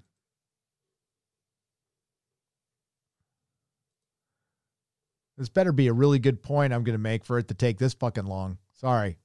There we go. All right. That's the forward version.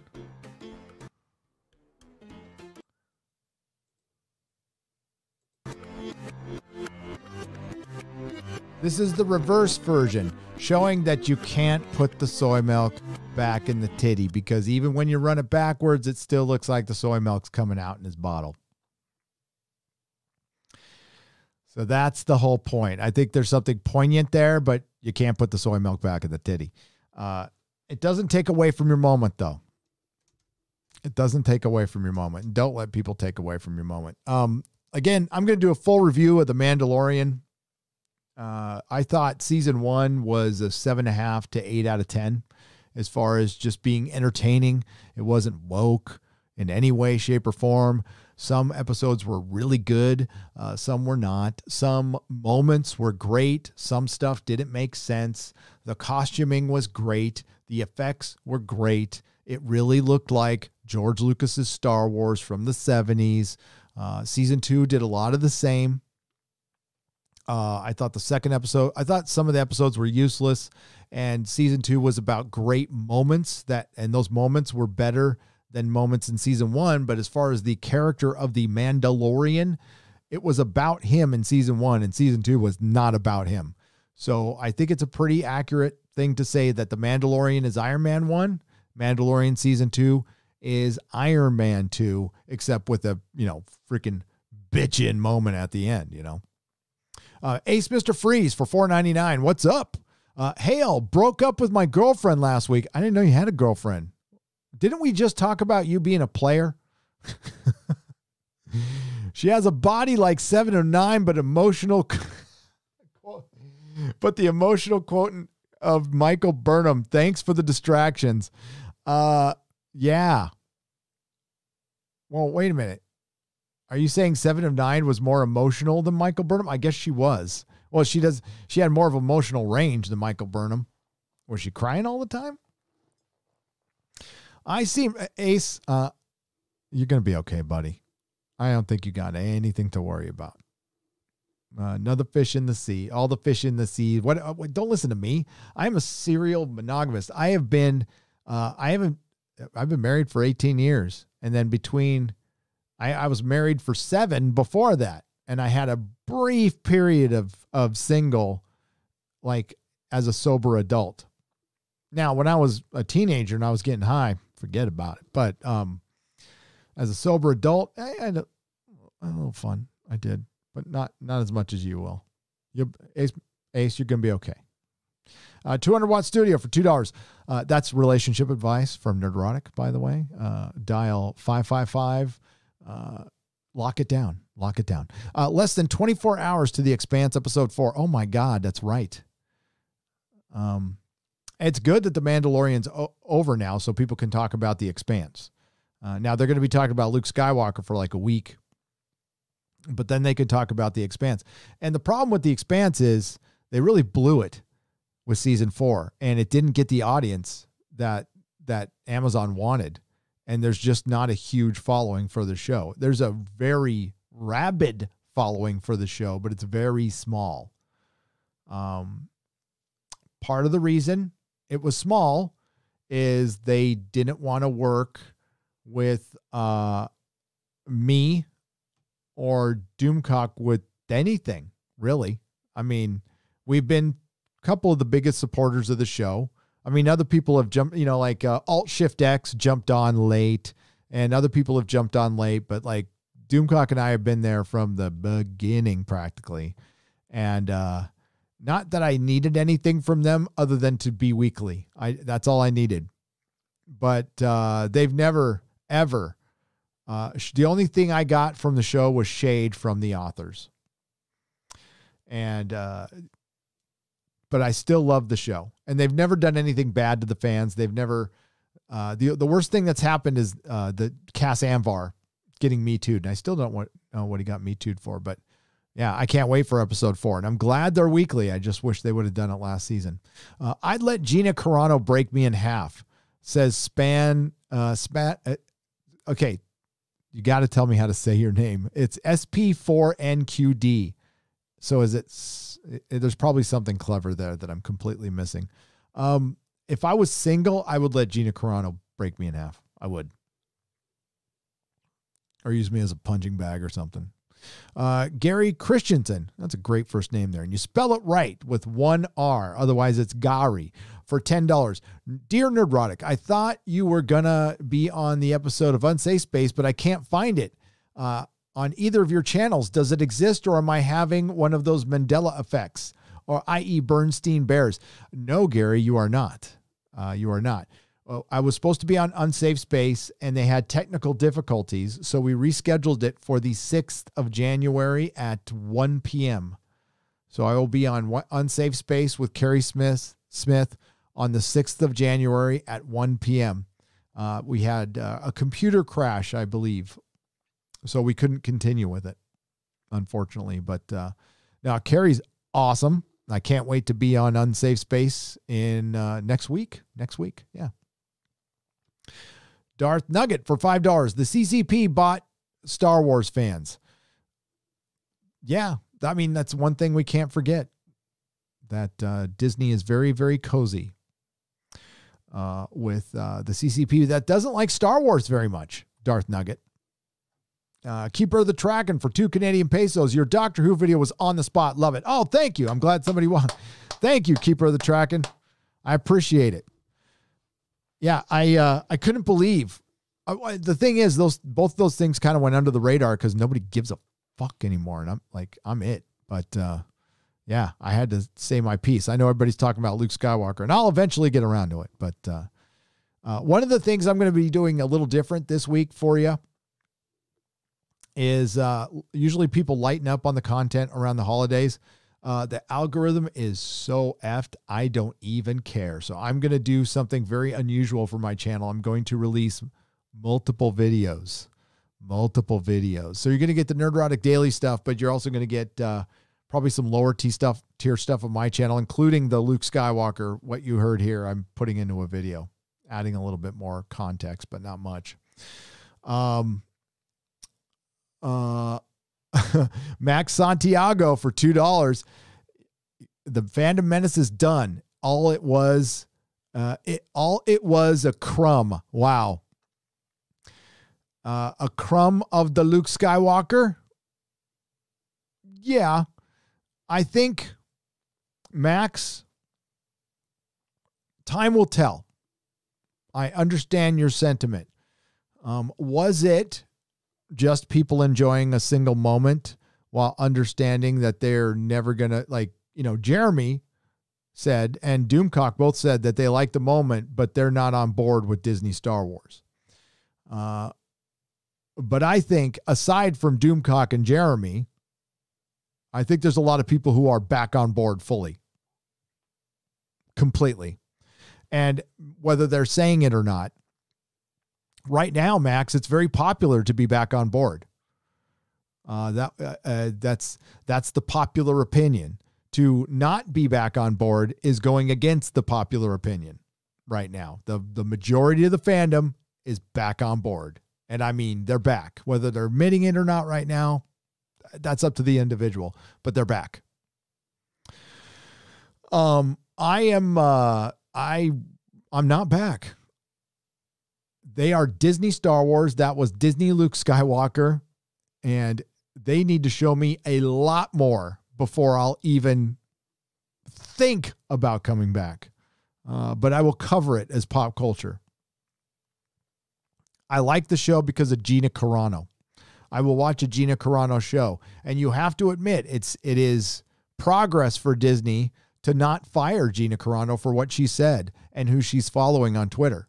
Because they probably would have a couple of years ago, but they're not now. So it's, at least I can't say it shows consistency. Maybe they don't want to fire Gina Carano. I will say if there was a guy working for Disney and he followed the same people that Gina's following and he said the same stuff, I don't know if he would still have his job. You would have to convince me. I think Gina is wildly popular, and to fire her would fuck Disney. A lot of people would be mad, but we'll see. But if anybody fully went on board, said, okay, all is forgiven with Star Wars because of that Luke scene, that was a crumb. You're not wrong. Long time ago, long time no here, Gary. What do you think of the new Discworld series, The Watch, coming out next month? Robert Hornbrook for $5. A long time, my friend. Not much at all. I'm not that familiar with Discworld, and what I am familiar with, I know The Watch isn't, including the author's daughter coming out against it. On the whole, 15B isn't that much. Says Crispy Critters for $2. On the whole, 15 billion isn't that much. Out of $1 trillion? No. Crispy Critters, $1 is too much of tax money. We can't look at it like that. I'm sorry. I completely disagree. 15 billion is a lot of money, is a lot of fucking money. 15 billion, that's 15 billion that Disney could have come up with, and Apple and all the entertainment companies that collectively, like Hollywood, we don't need movie theaters. It's not essential to me. And if you want to get down to actual dollars and cents, a lot of them are franchise owned, and that sucks. And that's like regular folk. But as far as they're employing people, they employ part-time jobs. Part-time. There's very few full-time jobs in movie theaters. Now, should they pay better? Sure. But should those be prioritized over small business, which needs the money more? Theaters are going to die anyway. It's a bad bet, and it's not one the public should be taking because it's pretend. It's fucking pretend. And it's a theater. And that's what this essential shit sucks, because it starts pitting other, some businesses against each other. I want everybody to keep their job, but let's be real. Theater employees, there's none waiting around for their theater job to come back unless they're a manager, unless they're a full-time employee making above $40,000 a year. Otherwise, they have moved on. And $15 billion isn't going to be enough to save them. And it's a waste of $15 billion. And I don't know if anybody around my age knows what inflation looks like, because you lived through the 70s. I don't think there's a generation after us that really knows what that looks like. And I'm not saying the 70s were the Depression, but they were bad. They were very, very bad. And we're headed right for the 70s, if not worse. And hyperinflation and I mean, I sat in lines to wait for gas, and I mean for hours. 3, 4, 5 hours. You wait in line to fill up your car because there was a gas shortage. And that was just a piece of it. There was a reason, they filmed the Joker in 1980s New York. There's a reason 1980s New York looked like a hellhole, because it was. That's because the economy was shit for a long time. And cities were allowed to degrade, and that which might happen again. And they became just centers for crime, like horrific crime. What we see now is nothing compared to, you guys all saw the rioting and stuff. That was happening on a smaller level, like all the time. There were gangs that, ran entire, I forgot what's the boroughs and stuff, and entire fucking neighborhoods where cops, there's still places like that cops don't go, but it was much worse in the 70s and 80s. San Diego was a bad place to live. Like beautiful, sunny San Diego. The downtown was horrific and dangerous. Bear Nerd Fun, thanks for the popcorn for $1.49. I appreciate it. All right, so let's go. Speaking of that bailout, let's go take a look. Let's take a look. Boop, boop, boop. All right.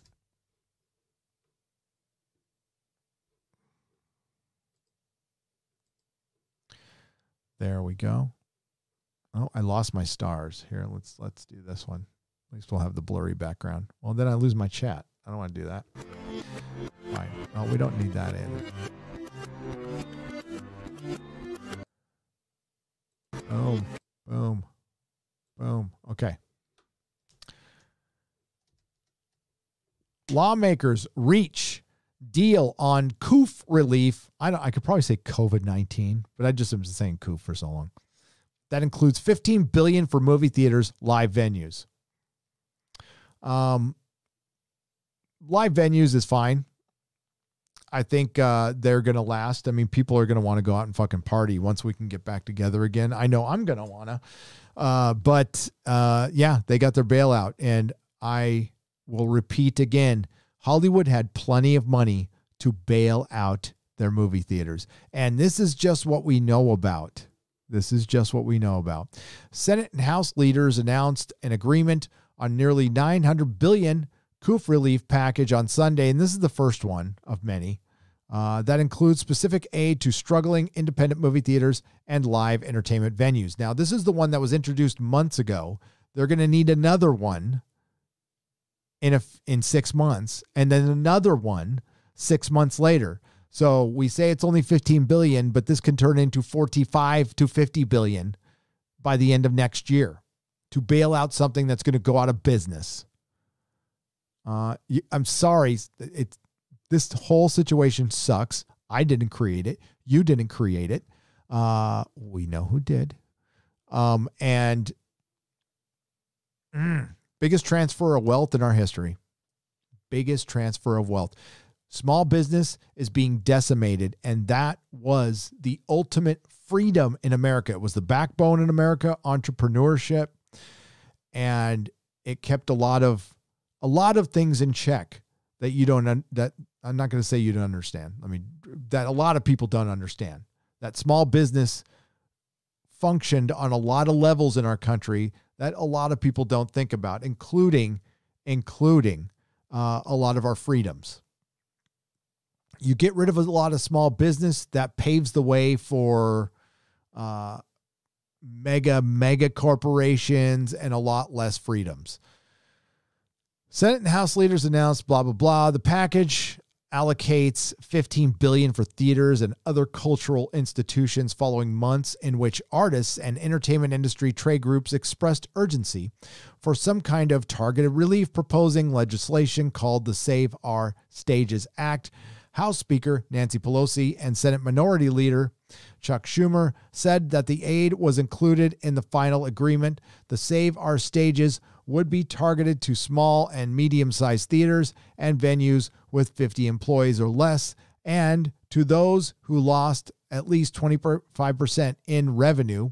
It size theaters and venues with 500 employees or less, and to those that have lost at least 25% revenue. It applies to multiple aspects of live and theatrical businesses, including venue operations, promoters, producers, performing arts organizations, museum operators, and talent. Oh yeah, here's the one. Talent representatives. Agents. Got to bail out. Fucking agents.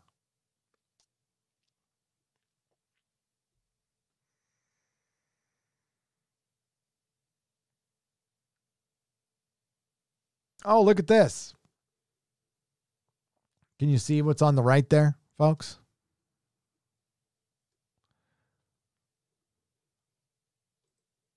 California. Very likely that we're going to extend the stay-at-home order.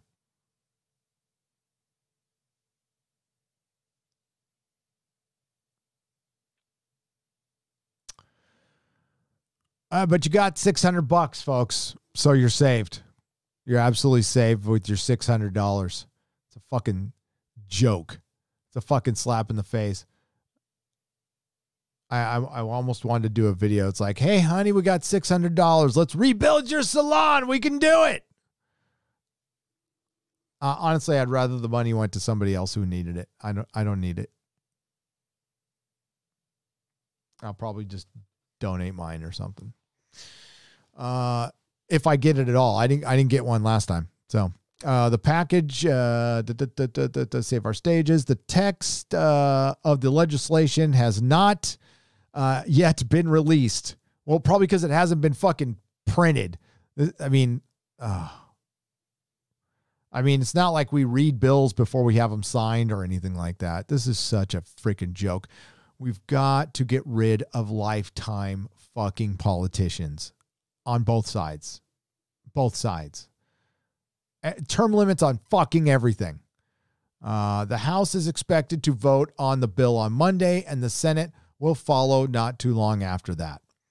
Pelosi and Schumer also said that the relief bill will include provisions so that a wider scope of newspapers, TV stations, and radio stations will be eligible for Paycheck Protection Program loans.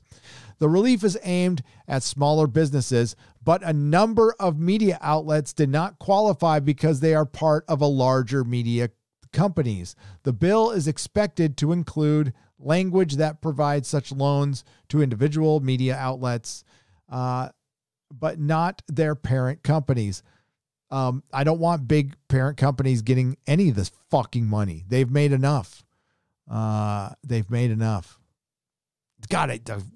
I can't believe I just want to work. How about you let people just go to work?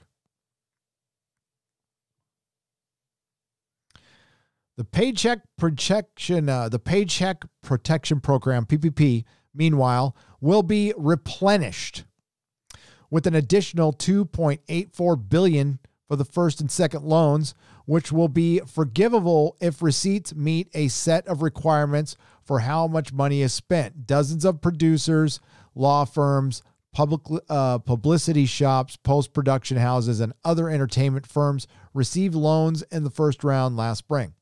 In addition to the Save Our Stages Act funding for vaccine distribution, other elements of the relief package include, are they going to, is it a distribution of the vaccine for the non-mutated virus, or is this one going to be for the mutate? Maybe the vaccine will mutate with the virus.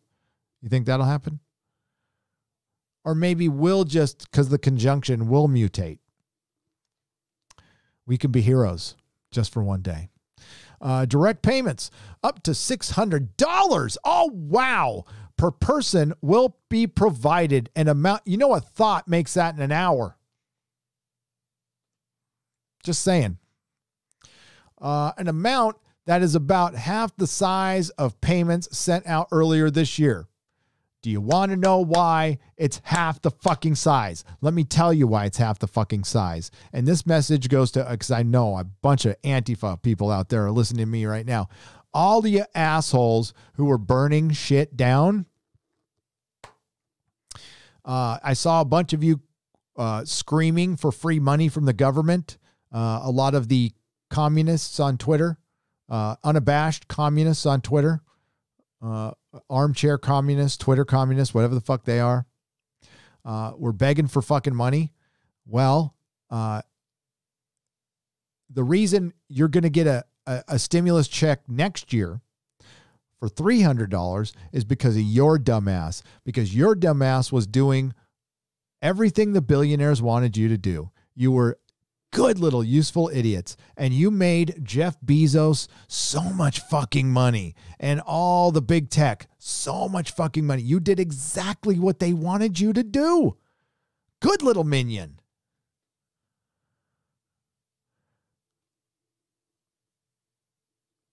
And then the reason I brought that up because they were threatening another riot. And I'm like, oh yeah, go do another one. And that guarantees that you get a $300 stimulus check in 6 months while we're still fucking locked down and more small businesses decimated. Way to go.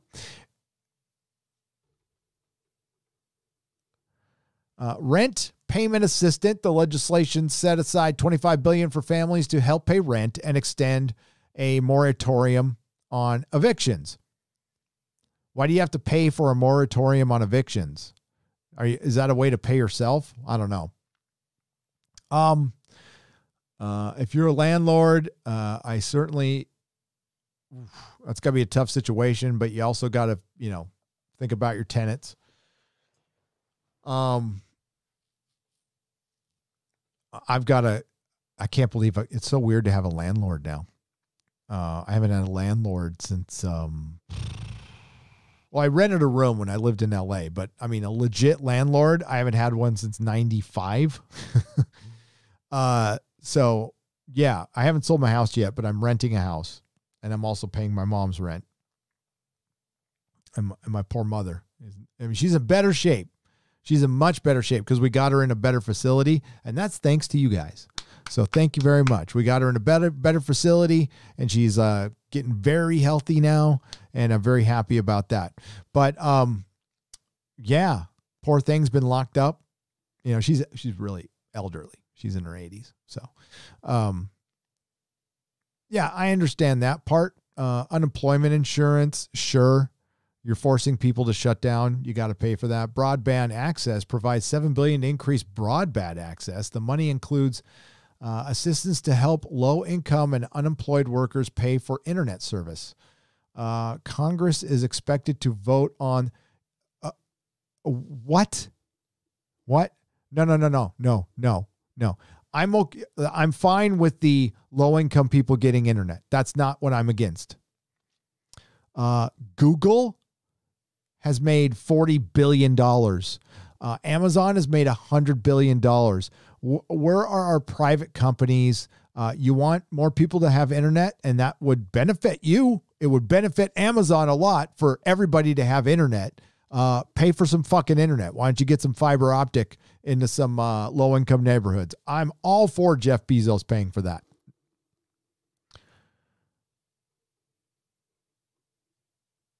You want to show me how down you are with the cause and everything? Why don't you pay for some of that?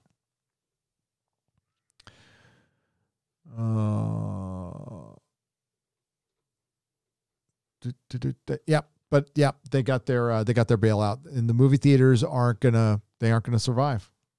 It's gonna be a waste of time for pretend. Oh, hey, I got some other stuff here. Wait. We got a George R. R. Martin update, ladies and gentlemen. George is having a little trouble.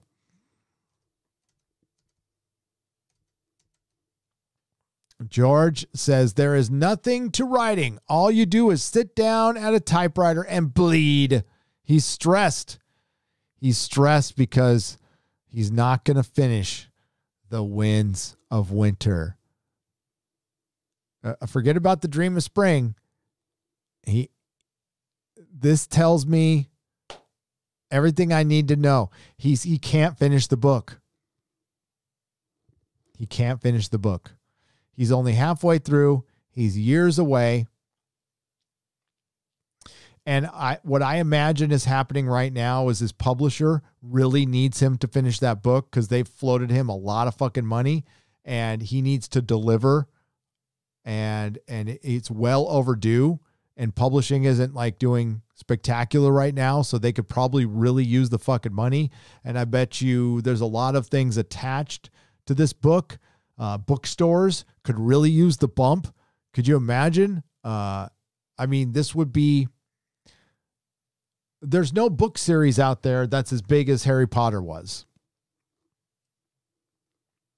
I know you got your personal favorite, right? And you're waiting for your author to come out, but like this is going to be a big book when it comes out. Where the fuck is it? I don't know. I think it would be great for escapism. It'd be great to get off George's back. It would be great for the theory crafters out there who have been dying for this book to come out. Poor Preston Jacobs is never going to know the answer to Lemongate. I've been kind of getting into some Song of Ice and Fire theory crafting videos. And I'm really down with the Jon Snow is going to be the Night King thing. I think that's pretty accurate. I think Jon Snow is going to be the Night King, folks. Get back to the super chat, sir. I'll keep that up there. But George is, like, what else do you take away from this is like, he can't finish the book. Wow, this one's going to go down in history. Max Santiago, thank you again for the super chat. Robert Hornenbrook, thank you for the super chat. Crispy Critters, thank you for the super chat. And Bear Nerd Fun, thanks for the popcorn. Big Worm for $10. Luke showing up. My sons and I cheered, but shortly after I was pissed because I couldn't enjoy it because of The Last Jedi and The Rise of Skywalker. Same will happen in future Trek. F the evil mouse and Kurtzman. Long live and prosper. Live long and prosper. Long live and prosper. What the fuck is wrong with me? Big Worm. I'm glad your kids jumped up and down and cheered. One of the coolest Star Wars moments I've had in the last few years was watching my son watch the original trilogy for the first time.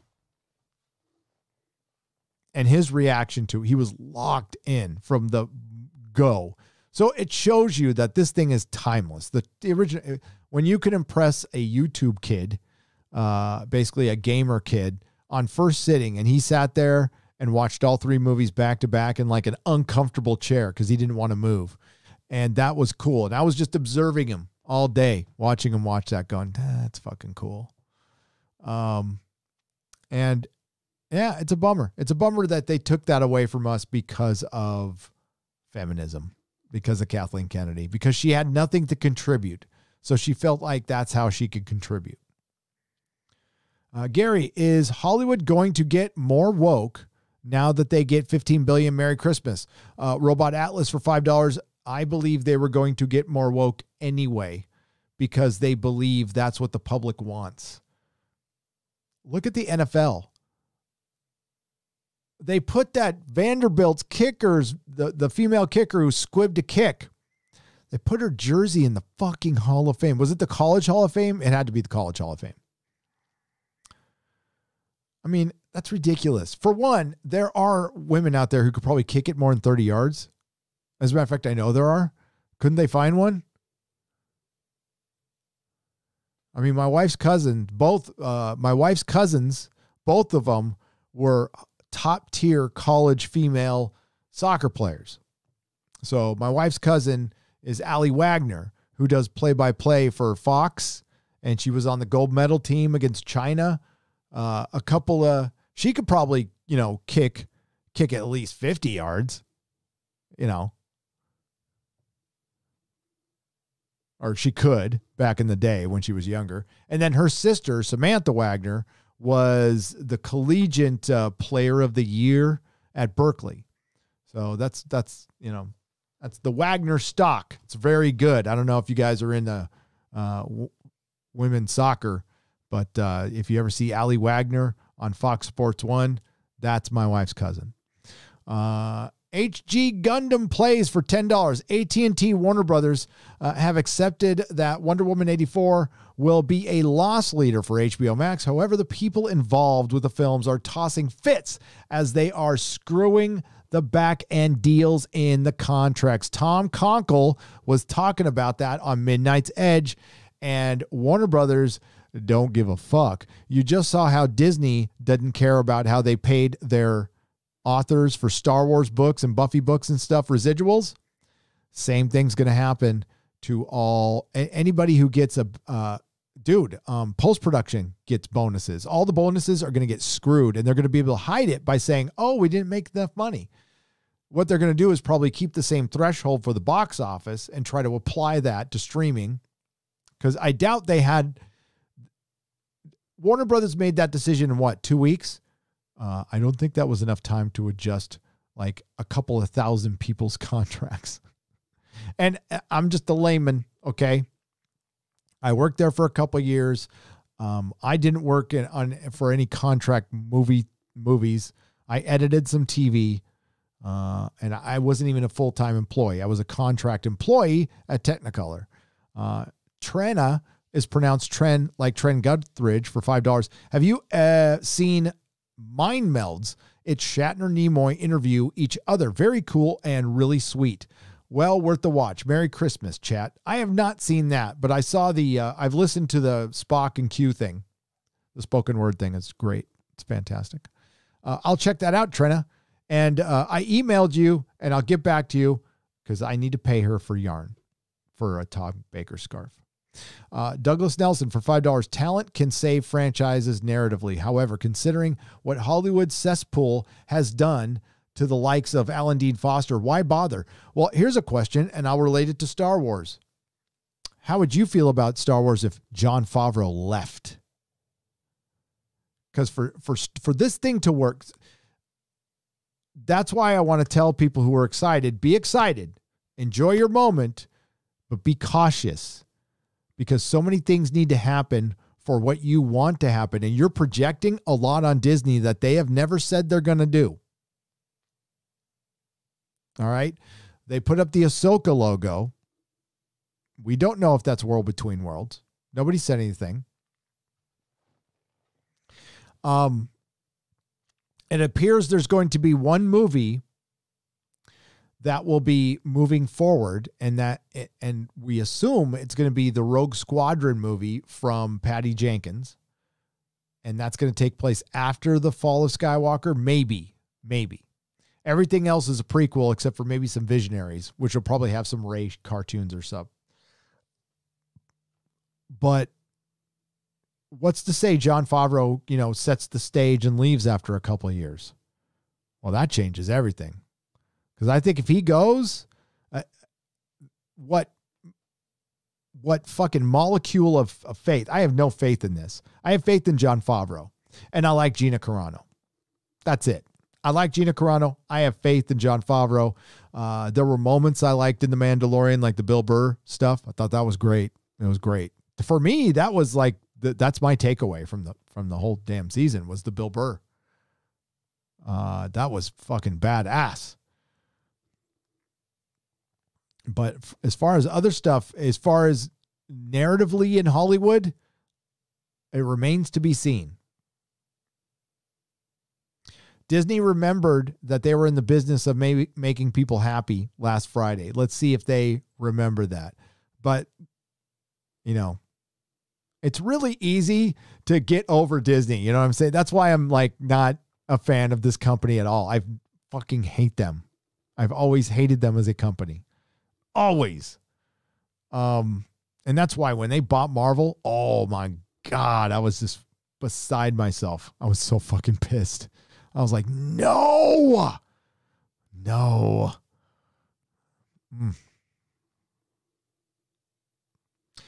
Miss you, Gary. Where have all the good writers gone? Love your show as always. JC, thanks for the $5. Oh, why did you miss me? Have I been gone? I guess I've been really consistent lately. It's because we had the death in the family. That threw us for a loop. Not going to lie. That was tough. That was tough to get over. It's tough to make videos when, you're mourning and stuff. I'm getting out of it now. My wife's nowhere close to getting out of it, and that's understandable. It was her dad. He and I were really tight. That was my buddy. So I haven't been in a great headspace. I'll be honest with you with that one. But, hopefully, but YouTube doesn't give a fuck. YouTube does not give a fuck. 247 shades for $5. Until we as Americans stop supporting sports ball, Hollywood, and the media machine, we will continue down the path toward difficult times. Yeah, nothing's going to change until a drastic portion of the audience stops. Where do we stop, though? 247 shades for $5? Because I enjoy this stuff. But I guess everybody's got their threshold, right? YouTube lost a lot of people. They purged a lot of people, and a lot of people left over the last 2 months. It's been pretty rough here. And there's two, Jaeger Bomb, Drake is 6, or Two Shadows, are Two Shadows. What the fuck? Because I was thinking of his other name. Sorry. Are two channels that were regulars here that they pop up again, but they have different channels because their channels were deleted for comments they made. And these are two guys who've been around here, these parts, for years. Never seen them, maybe they were salty, but so what? That YouTube is made on salty comments. So I don't know what this thing is becoming now. Yeah. Canadian Jedi Knight, welcome to the proto molecule level. Welcome to the memberships. If you become a member, there's certain levels.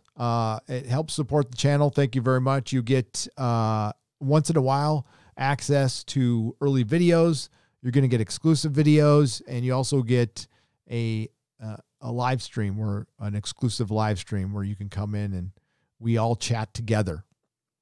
They're really fun. They are a good time. They're Sundays at 10:30 in the morning. Stephen Yarnell for $4.99. Talent without training is nothing. Luke Skywalker, not to be confused with Jake. That's right. Eric Weinberg. Yes. Talent without training is nothing. Right, Disney? Right? Eric Weinberg, welcome to the proto molecule level. Thank you for supporting the channel. America's finest. America's finest. That's the cops, man. That's the cops. Got the shit beat out of me by America's finest one time. Wasn't very good. It didn't feel very good. Get Gary to 1,500 likes. Let's do this. Hail, Gary. Oh, hail. I'm at 14.99. I'm at 14.99. Can we get one more like? Maybe we can get one more like. And not yet. It's all right. Maybe I reached my threshold. Thanks, America's finest for 2. Oh, we got to 1502. Thank you. Thank you. Thank you. Luke had a much better grasp on Grogu's situation than Ahsoka, which demonstrates Luke's superior understanding of the Force as a Jedi Master. That's right. TK not at post for $10 because last time I checked, Ahsoka wasn't one. And Luke, I almost said Mark Hamill. Luke is. And he explained why it would be dangerous for one, he's already being pursued. Grogu is already being pursued. And just because Moff Gideon said he got what he wanted, what are you going to believe him? Okay, I'll believe him. So, yeah, that was a dumb point. That we're talking about Brian Young's point. But Brian Young was just trying to fashion something to be anti-Phantom Menace because his mom didn't hug him. I don't know. Christian Delorme for 2 Canadian pesos. Hail, Gary. Do you like gladiator fighting? Yeah, I love it when Scraps rubs up and down my legs, too. And yes, I've seen a grown man naked. I have. Thank you, Christian. Mark C for $5. If Hollywood gets a bailout, oh, they got it. I want their IPs driven to public domain. We should get something for our money. I agree. You give us a bailout, we get Star Wars or Star Trek, one of the two. And they go public domain and we treat them like the Green Bay Packers. So we hire somebody who kind of oversees it and you can buy stock in it, which would make the fucking IP worth a gazillion dollars because you can just buy individual stock into that IP. And then we can vote in people who contribute to that IP, creatively and vote them out. I think it'd be great. I think there needs to be a publicly owned IP. But I don't want it like collectivism, communist shit. I want there's some straight up capitalism and money involved. So we get investors and then you get some kickbacks, you get some dividends, just like the Green Bay Packers, which my late father-in-law owns stock in the Green Bay Packers. Wonder who gets the stock? Probably JT, his son. We love and support Gary and the Nerdrotic family. Thank you, America's Finest. I appreciate it for $2. Thank you. Halesburg for $5. I can't wait until you start watching Stargate SG-1. You're going to love it. Will you do some limited reaction vids? Yes. Halesburg for $5. I'm probably going to do, when it comes to Babylon 5, when we start that, I'm going to do immediate reaction vids like on my stories here on YouTube and on Instagram. And then Az and I are going to do a live stream. We'll figure out like whose channel. See, I don't think it really works to review a show on different channels. So like one review on my channel, one review on somebody else's channel. We've done that with Doomcock and I have done that, and it doesn't work. You got to keep the reviews on the same channel. So what I'll probably do is Az and I will agree, like we'll do Babylon 5 on one channel, and then we'll do the next show we're going to cover on the other channel. So whatever channel we agree, it's going to be the one we stay on because it just doesn't work. For some reason, people don't follow over, but it grows if it stays on one channel. That Nobody Guy for $5. You're working hard, man. Twice a day, dude. That's right. 2 live streams today. Here's one for the working man, woman, person out there. Hail. Thank you, That Nobody Guy, for $5. And yeah, tip of this coffee's not that old. I think it's from this morning. Tip of very old coffee for the working woman and man out there. I hope this doesn't kill me.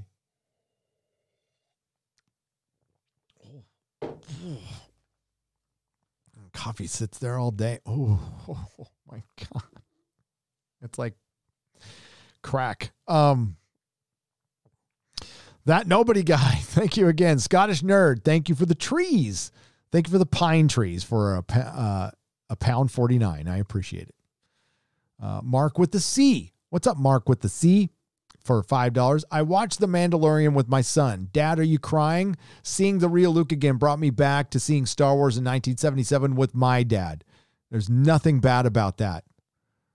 That is a fan moment. I don't care that Kathleen Kennedy brought you that at Disney Star Wars. I don't care if it was, it's a fake Luke with the CGI face until he started talking. I want you to enjoy those moments when you get them, especially this year when you have had not a lot of moments, especially if you're with the family and stuff.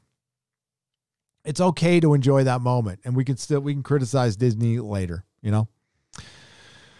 So Kathleen Kennedy is Mrs. Favreau. Matt Deckard says for $2.99. Maybe we'll see how this plays out. We'll see how this plays out. I want you all to know that chances are your first impression is the right impression. We don't need to overthink this. Judge people by their actions, not their words. And if you judge Disney Star Wars by their actions, the First Order is coming, because they mentioned it twice in two episodes in a row. They mentioned it. I mean, and Jon Favreau, in my Disney video, I read you a quote from Jon Favreau who said, we're going to be building towards the First Order. It's not going to be the focus of the show, but it'll be there. So I know why Disney will not come out and say what their plan is. There's no reason for them to say that. That would lose them audience. Right now, they're in the best position because they've won over a lot of people. And if you've been won over, fine. Just know in your heart that you've been won over and you're supporting whatever happens next. And whatever happens next, it could very well, I mean, the chances are very likely it's going to be Jake Skywalker. The chances of them actually erasing the Disney trilogy are there. I mean, I'm not going to say it's impossible. Like I said, there's probably some YouTuber out there that's going to be the film gob version of the erasing Disney trilogy, the erasing the Disney trilogy, and they're going to cut out every live streamer going, the Snyder Cut will never happen. And then there's going to be a big old reel of when the Snyder Cut happens. That's why you never want to say never. But whew, I don't know. Love the Luke scene. Felt like a kid again. Only way Disney will redeem themselves is to make sequels and alternate timeline created by Palpatine. Robbie Suits for $4.99. Here's the flaw with that. If Palpatine creates the timeline, that still makes it real.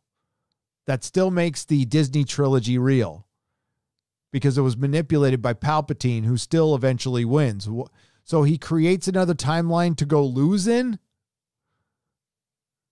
So that timeline can't be created by Palpatine. I didn't know that was a caveat. No, it can't be a narrative thing. They just need to go, it don't exist. They don't need a fucking world between worlds. They're Disney. They're the god in this universe. They can go, it doesn't exist anymore. We're not going to use Veil the Force. We're just going to, it belongs in the legends now, and we're going to make our own story. And we don't have to come up with some timey-wimey story at all. That's called wish casting, right? Wish casting. Instead of theory crafting, wish crafting. But Robbie Suits, I would love for them to say that the Disney trilogy was a huge mistake and it just doesn't exist. And if you put it into Legends, I think the logic is that will make the people who like The Last Jedi happy that it gets put into Legends. No, it won't. It will not make them happy. It will make them very upset. They would be just as upset of that happening than it being erased altogether. There's nothing that's going to make Last Jedi fans happy. I mean, for one, they're Last Jedi fans. They don't want to be happy. They're only happy when other people are unhappy. I watch you for the entertainment, but we blew the COVID I watch you for entertainment, but we blew the COVID response. I had 3 family members and 1 friend. I want to escape. Please stay on entertainment. Have a nice night, says John Watson for $10. Thank you for letting me know. I'm sorry that you lost members of the family. Yeah, I lost members of a family too. And because of the coof. I think we've all lost something. So yeah. It's a pretty serious thing. But as far as, I think John Watson for $10, everybody blew it. I think that's a pretty safe statement. Everybody blew it. We could have worked together a long time ago to fix this, but we didn't. That time has passed. But it's not about disrespecting family members, me wanting for people to go to work. because I got to worry about the living too. I'm very sorry that you lost people. Again, I lost somebody too. And you know what John wanted? People to go to work. But I still want people to be safe. You know what I mean? I don't want people to like rub up and down each other naked and start licking fucking doorknobs and shit. Hell no. No, I want, protect the vulnerable, let the healthy work, and keep our economy going so we don't end up in like a fucking world war or something, which, I mean, I'm not even being close to hyperbolic. I wish it was. A Scottish Nerd for £1.49. Thank you for the phallic unicorn. Gary, can I give you away? Says Crispy Critters for $2. Yes. Of course. 200 Watt Studios for $5. Vader series would be set shortly after episode 3 so they could have a POC nurse helping Vader learn how to walk again. She would be his muscle too. 200 Watt Studio. It's like you work for the Lucasfilm Story Group. Are you sure you're not Carrie Hart? M Tax Shark. Thanks, Gary, for $2. No, thank you. Thank you. I appreciate it. Andre Fernandez for 50 Argentinian pesos. Gary, have you seen the 1-hour video about the production of The Hobbit? How the studio forced the horrible love triangle and other things. Oh, I've seen it. I've seen it. Andre. I still managed to enjoy The Hobbit because I'm a freaking Tolkien fanboy. I'm no lie. There is no shame to my game. I am a Tolkien fanboy, so I watch The Hobbit a lot. But dude, that triangle's terrible. Oh. I decided that I'm not inspired enough to pay for Disney Plus. Lots of good sci-fi books and fun old movies out there, says Phantom Boomer for $5. Yeah, I can't recommend it.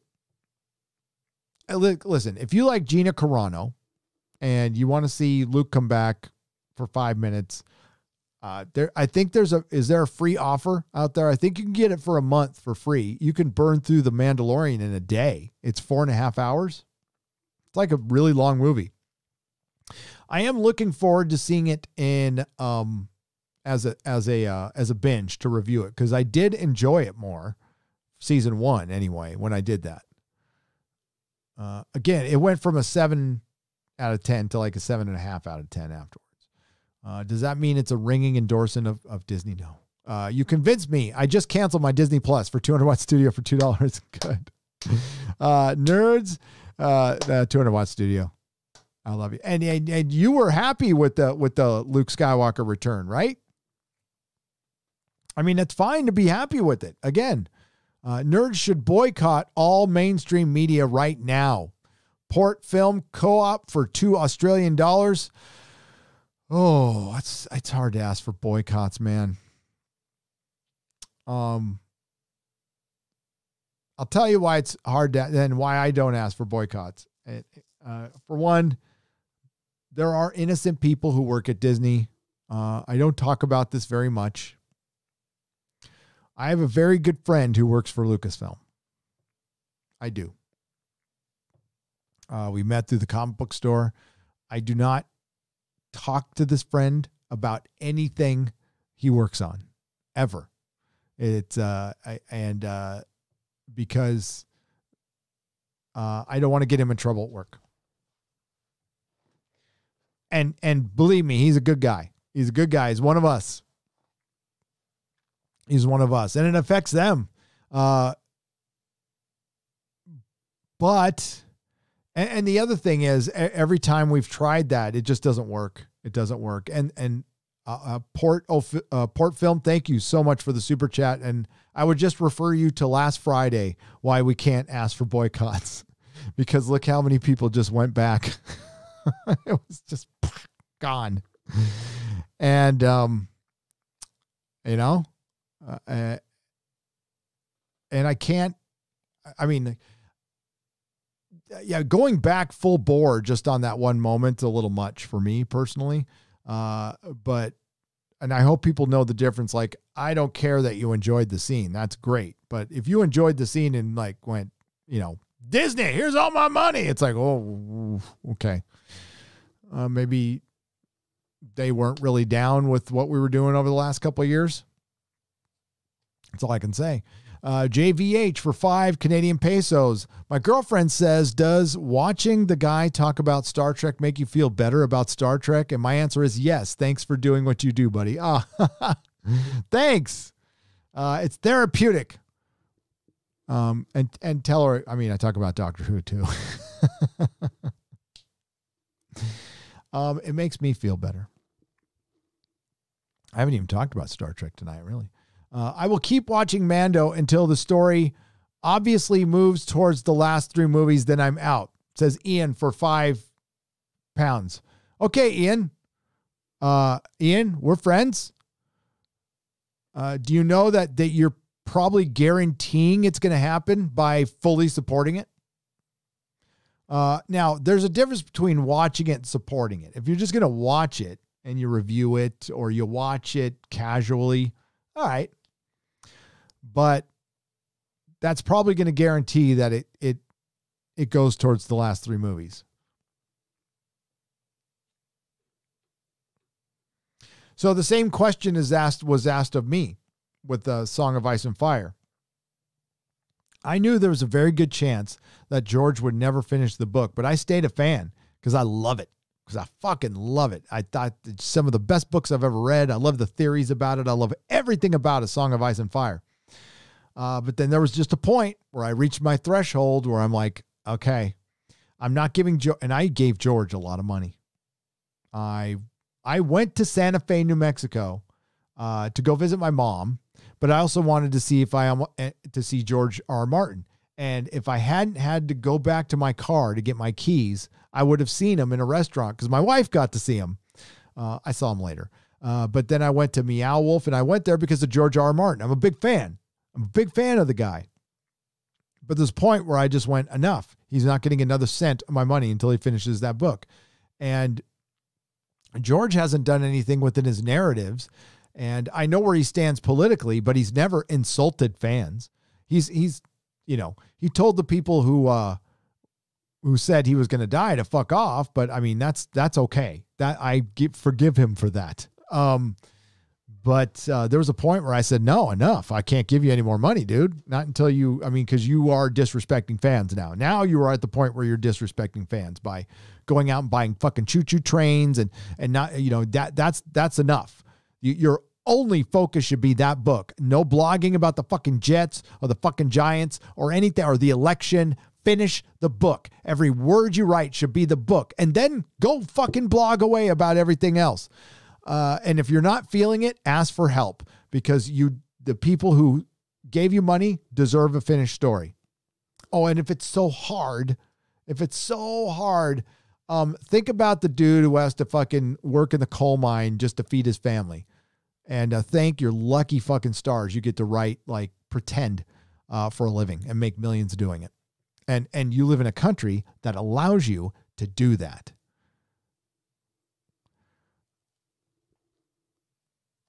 But Ian, Rebecca Gold, Ian, you're a Doctor Who fan. You saw what happened to that. And you know what brought on the first female doctor played by Jodie Whittaker, who we will lovingly call Dr. Karen?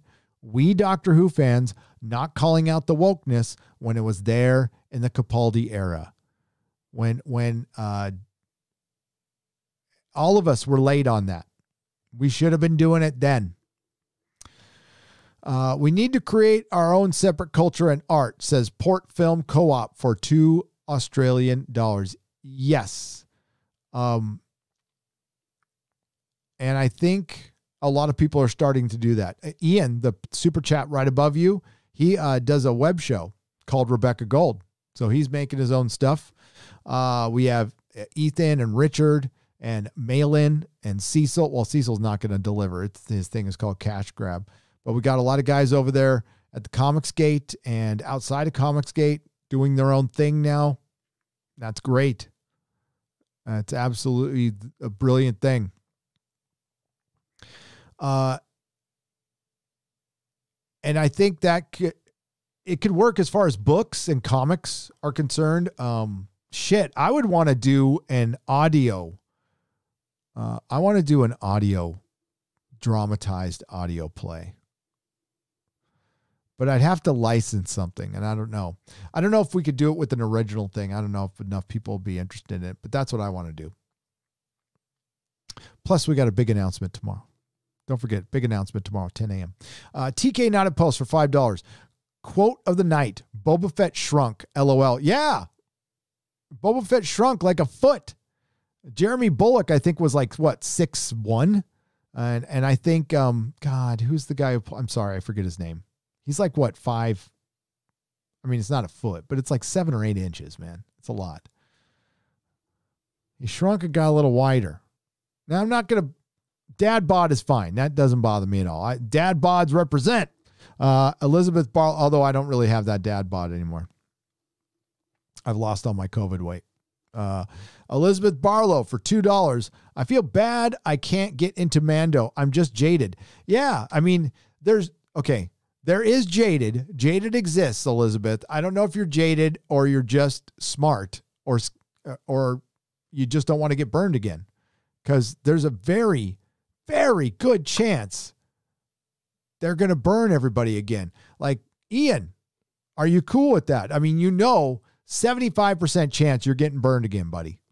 And I think that's a little low. Just keep that in mind. And if you, I think you could enjoy The Mandalorian without fully buying into Disney Star Wars. It's just a single show and you can focus on that. I don't know how much actual crossover it's going to have into the Disney trilogy, but what do you say right at the set? Okay, so Mando, until the story obviously moves towards the last 3 movies, then I'm out. It's already done that, Ian. It's already done it. They got Grogu's blood that they're going to put into Snoke, that they're going to clone, and then give to Palpatine. It's already there. They've already done it. It's if they move away from it or not. But that obvious move towards the 3 movies has been done. Did you like Carnival Row? Josiah Finch for $4.99. Too intersectional for me. Just like so much man bad. I wanted to. I like Orlando Bloom. But I love Carnival. HBO's Carnival. Ooh, that show's great. Chris Z for $2. If the mouse fires Gina, I am totally out. Me too. No, I won't even talk about Star Wars if they fire Gina. It'll be dead to me. I mean, I'm not a fan anyway, but I wouldn't even talk about it. I'm with you, buddy. Nostalgia is drawing in the fans. However, nostalgia won't last long. I don't think Disney has the capacity to repair the damage done. I don't. I see a lot of hope from, well, there's the pragmatic view, like Az's point of view, which is it's just a show. I'm just going to watch this show. No, I'm not going to think much about it. That's pretty much where I'm at with it. It's just a show. It doesn't mean I'm signing off on shit. Doomcock wants to save all of pop culture. And I do too. I don't think I have the power to do that personally. So I'm just going to give you my opinion on stuff. And if it helps, great.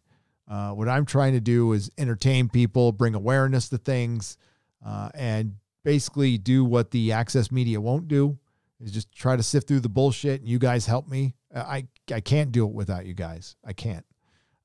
And I don't know. That's I can't say I'm on this mission to, I don't think I have that kind of power. But I think it's good to talk about stuff that I think it's very good to break the narrative. I think breaking the narrative is something, well, big tech doesn't like very much, but I'm going to continue to do as much as I can. If it helps pop culture, cool. But I don't know, man. I thought we were on a good trek towards the end of 2019, but then it all went to hell, like with the rest of the year. I don't think Disney does have the capacity to fix the damage. They're never going to apologize. They're not going to get rid of Kathleen Kennedy or Pablo Hidalgo or Brian Young or any of those people. It just seems like there's a lot of people upset because it seems like a lot of people who are using the Phantom Menace hashtag forgot the last couple of years to a lot of people. And that's why the author, I want to get the tweet right. There was a tweet that went out a couple weeks ago from, here, I'll get the tweet. I don't want to misquote.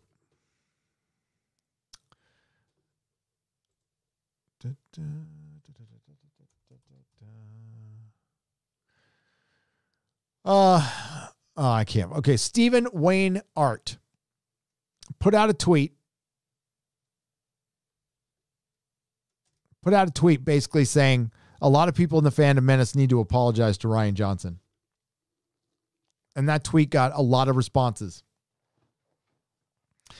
Because he saw that people were, now I don't know what spawned the tweet, but my guess is there was a lot of people praising The Mandalorian and thinking that Star Wars is back and Star Wars is saved.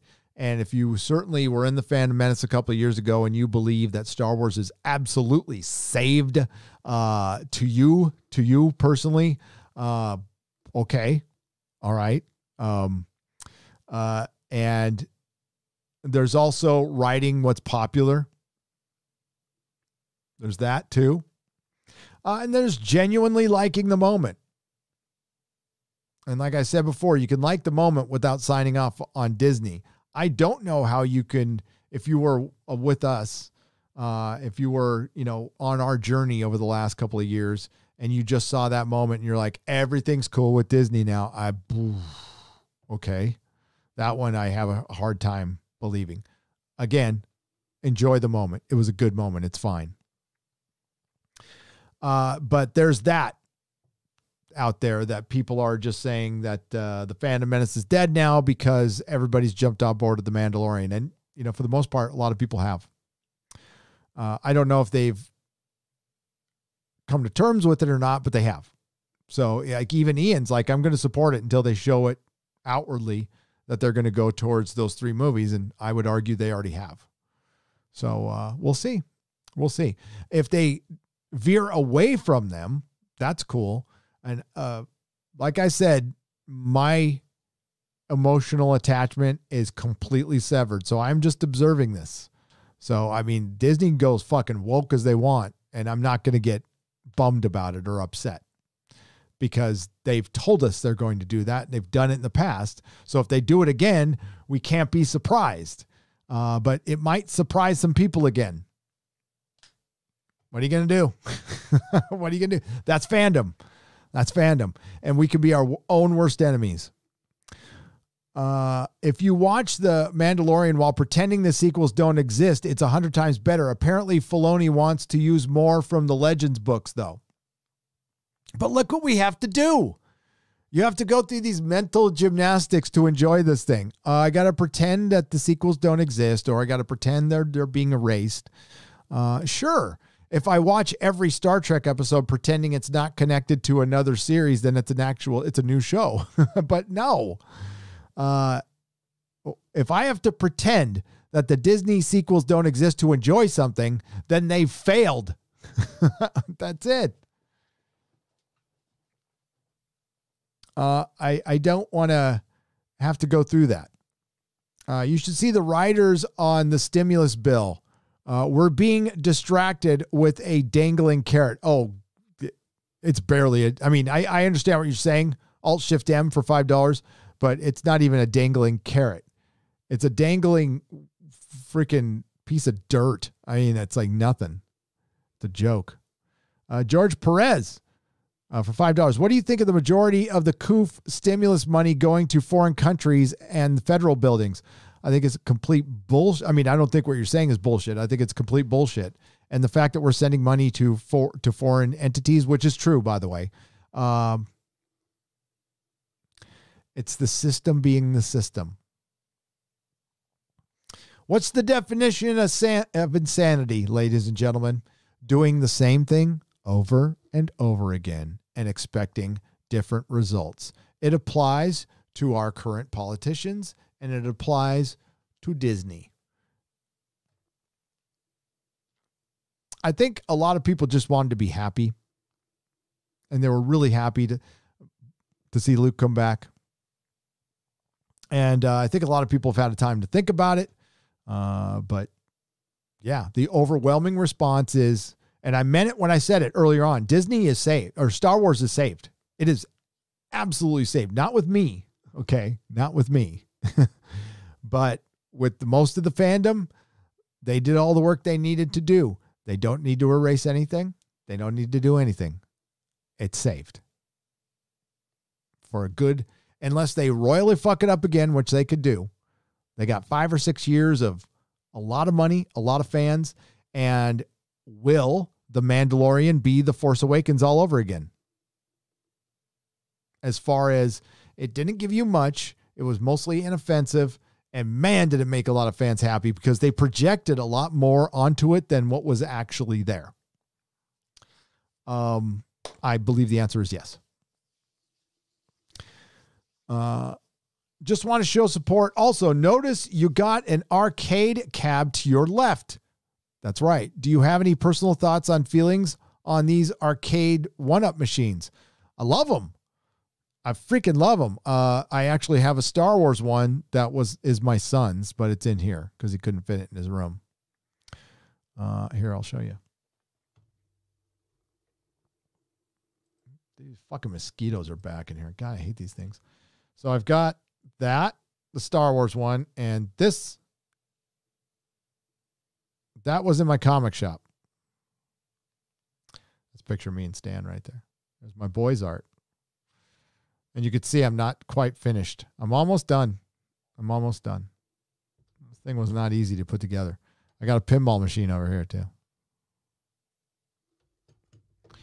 That's for my store. I hope these things work. I haven't turned them on yet. I'm afraid to. Because that freaking Spider-Man game, I put a fortune to fix that thing. And I don't have a fortune to fix it again. Does theaters also mean playhouses? Because movie theaters can go get bent. Maybe. I think, no, it does mean theaters as far as where plays are, and it also means live music venues. The inverse way for $5. So there is some places that are worth saving, like comedy clubs and stuff.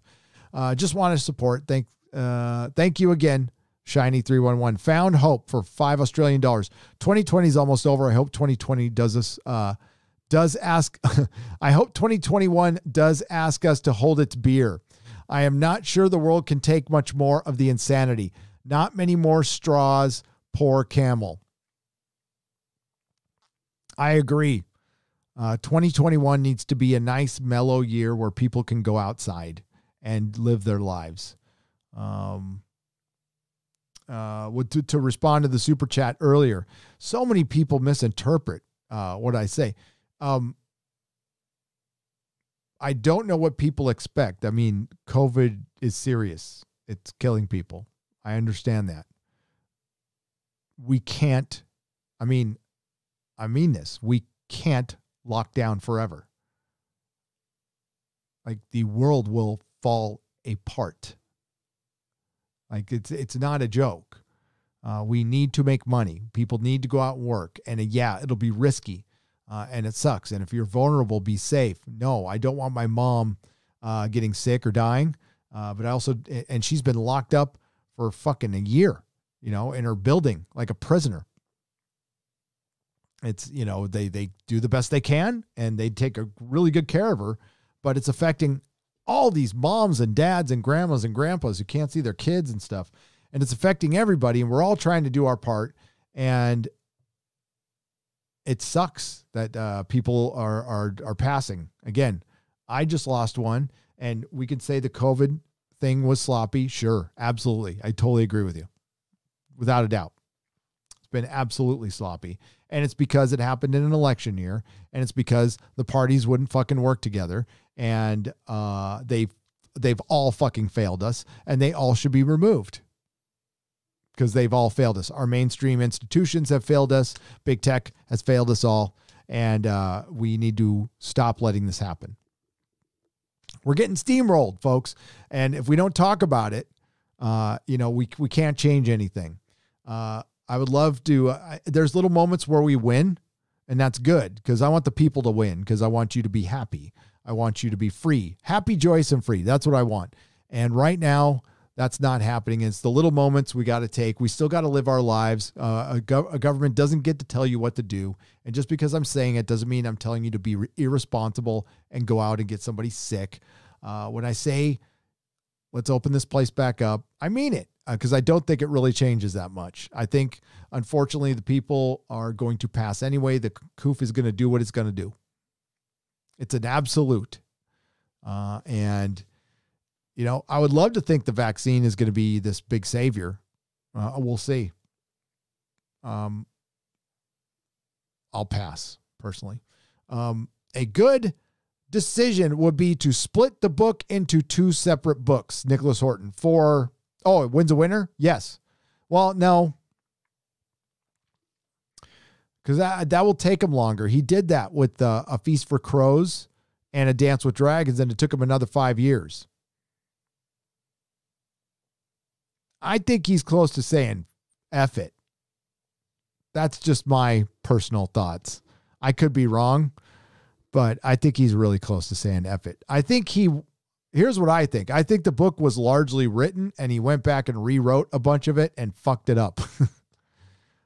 Meant to say does not ask to hold us to beer. Oh, found hope. Okay. I read that wrong for $2 Australian dollars. So you meant to say, I hope 2021 doesn't go. Hold my beer. Got you. Big Bear Nerd Fun. Thank you for the thumbs up. I appreciate it, buddy. What's up, Phil Moore? I see you down there. Big Worm, what do you know about the Bill Burr anti-Star Wars rant from the past? I've seen a meme about it, but don't know the details. Rest in peace. Your father-in-law. Oh, thanks. Thanks to John. Long live and prosper. Thank you, Big Worm. Live long and prosper. I just said it wrong again. Man, it's like I've got on dyslexia of pop culture right now. Heard WikiLeaks dropped their vault. Oh, I didn't know that, Jack Random. Weird. For $2. I got to look into that. I don't know about the Bill Burr Star Wars rant. It's probably good, and I will look it up and let you know. Shadow Fenrir 24. Welcome to the Jaloja level. Hell yeah. You're going to get a members live stream on Sunday, 10:30 a.m. Plum Logan for $5. How soon does the Warner HBO Max deal lead to another writer's strike? Once everything opens up, they will immediately go on strike. Because it was about to happen before the COOF. The writer's strike was about to go down. Shadow Fenrir for $5. Hail, Gary, another live stream with the best. Trump really screwed us in the military with the tax breaks, which we now have to pay back. Why do you have to pay back the tax breaks? And how did Trump screw you, or did the Congress? I don't know about that. Are you in the military? Yeah, I don't know anything about that. I'm sorry to hear that you got screwed on tax. Personally, I love tax breaks.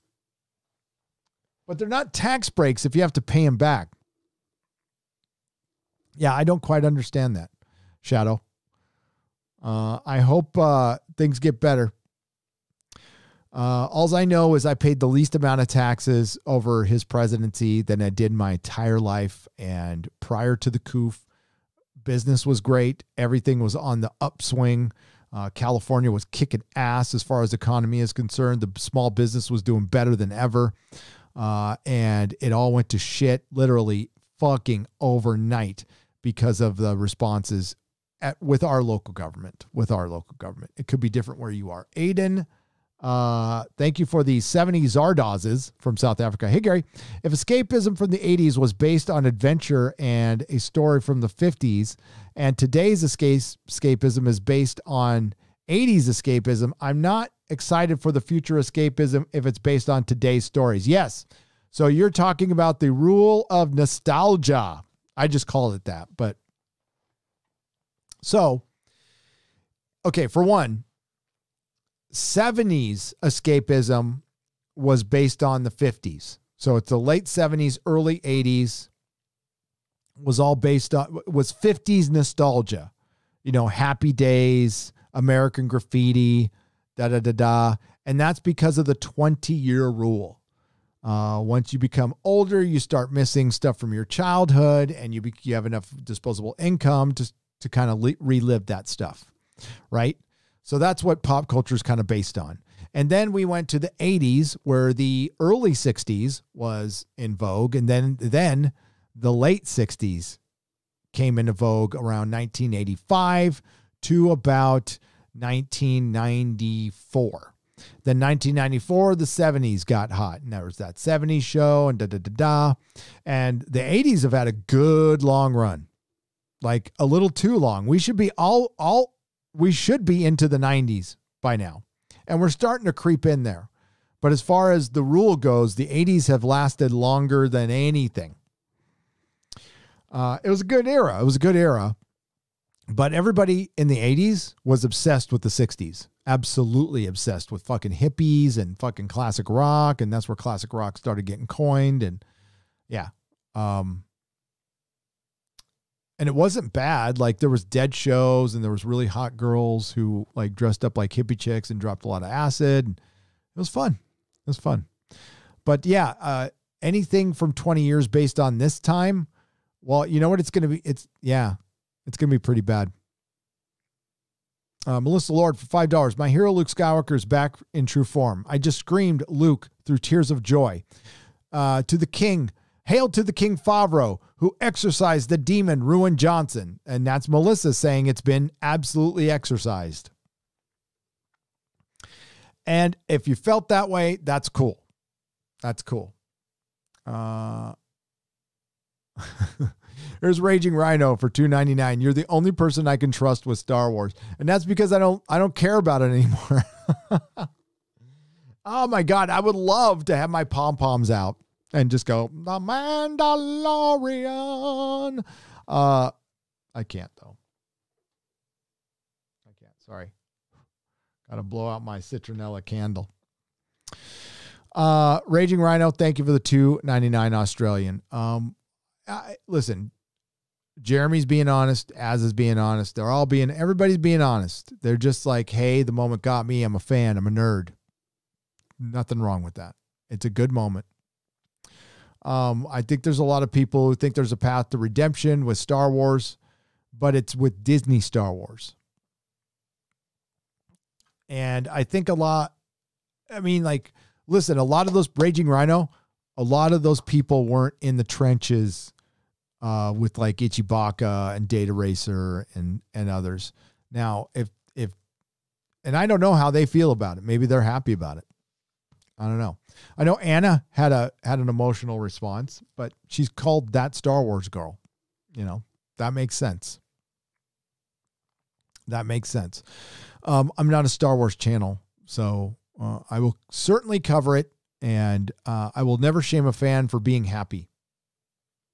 No, especially when like I can recognize that was a genuine moment. Now, if you're going to be happy about like the 7th time somebody cries in Star Trek Discovery, okay, I might clown you a little bit. But, you know, Phil Moore for $5. Wouldn't it be funny if they make the First Order Luke's fault? He was too obsessed with rebuilding the Jedi Order. What a silly romantic he was. Phil Moore. Oh, I'm telling you, if they go towards the Disney, if they go towards the First Order, there's going to be some people ready to pounce with, I told you so. Just saying. Zack Snyder wants to talk to David Ayer soon about the Ayer cut of Suicide Squad. He wants to release it too. Says Mikey Gussler for $5. I'm down. Sign me up. I am down with it. I think there was a lot of potential with that movie. I disagree with your earlier comment, which is totally okay. If I can't grind on my coworkers and lick doorknobs, I'm not going to work, says Chris from Michigan for $5. Okay, you just got to, okay, Chris, let's compromise here. You just got to decide between one of the two. You either grind on your coworkers or you lick the doorknobs. Make a decision, buddy. You can't have them both. Everybody's got to sacrifice. Mikey Gussler for $5. I know you said the time that Mandalorian episodes air, the air times are ridiculous. Yes, I do. What do you think of Wonder Woman 84 releasing at 9:30 a.m. and 12 p.m.? No, I think that's great. I think releasing at a set time is brilliant. Absolutely brilliant. I don't think the movie's going to be good, but I mean, that's smart. Then everybody watching it at the same time, then we're mostly going to finish it at the same time, and then we're going to start talking about it at the same time. There you go. And that gives the Friday Night Tights a chance to review it. So you'll get a Friday Night Tights review right here on this channel, because there's going to be a Friday Night Tights Christmas special. Zack Snyder said that in early January. Oh my God. How long have I been going? For 3 hours? Holy shit. There's still over 2,000 people watching.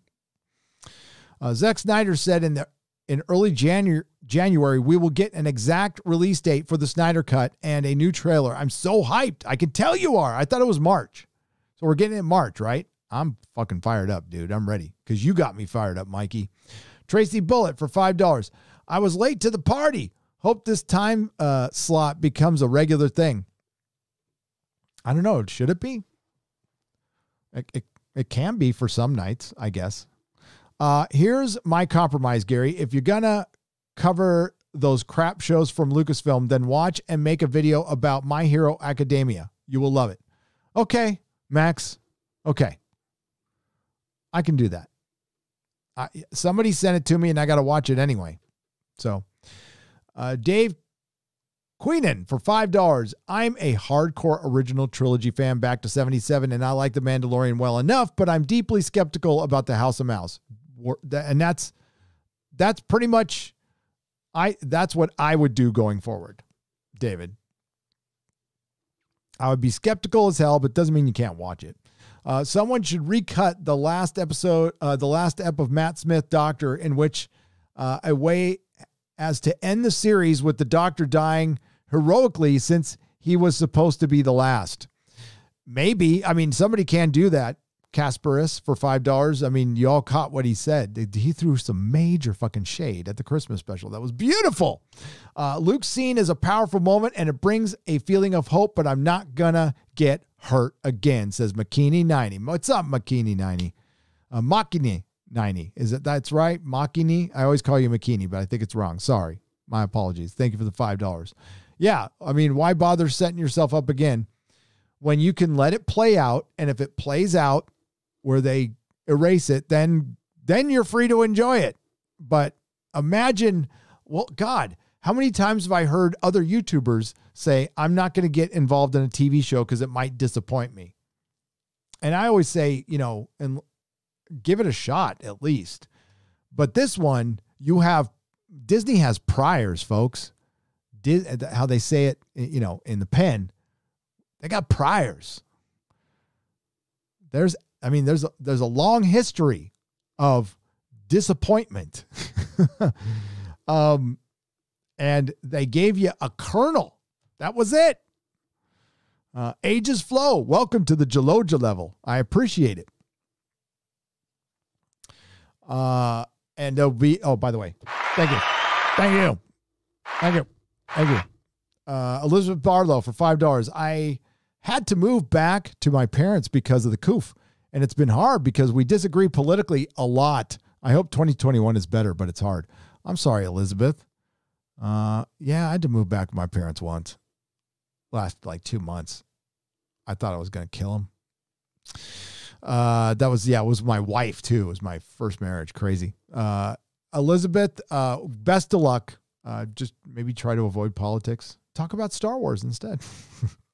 Luke was just on the fly, baiting and pick like Boba Fett, says, how do I say your last name? Masage R for £2.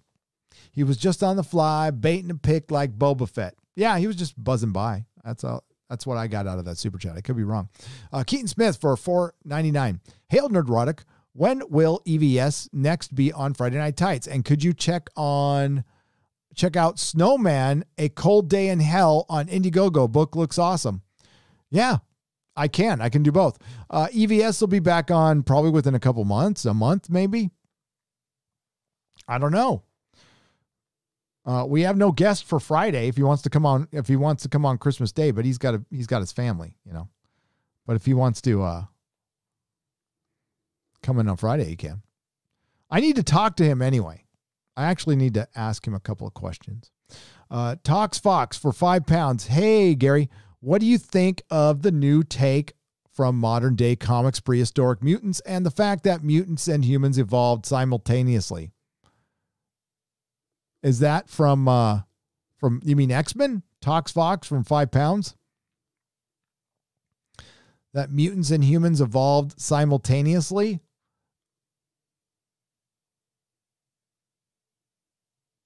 I don't know. No. Namor's the first mutant.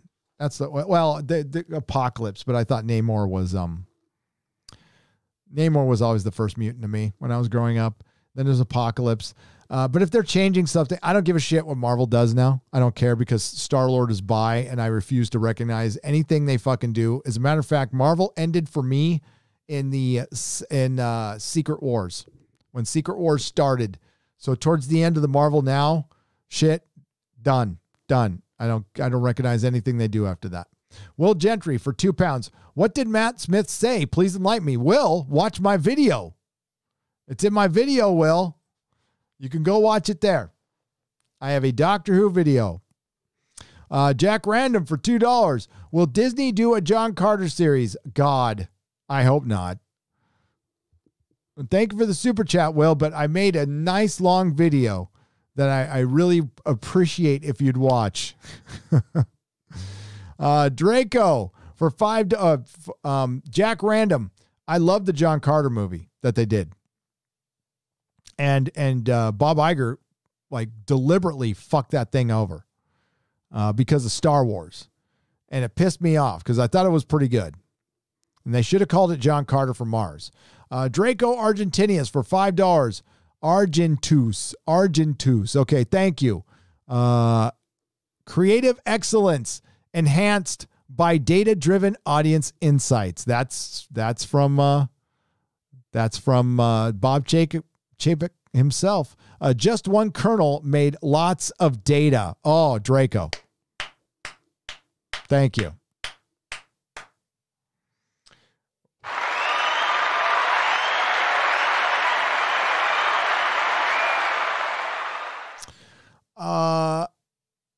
Oh boy. Jamstradamus 75 for $5. Hail Gary, not enough people signing up for the vax.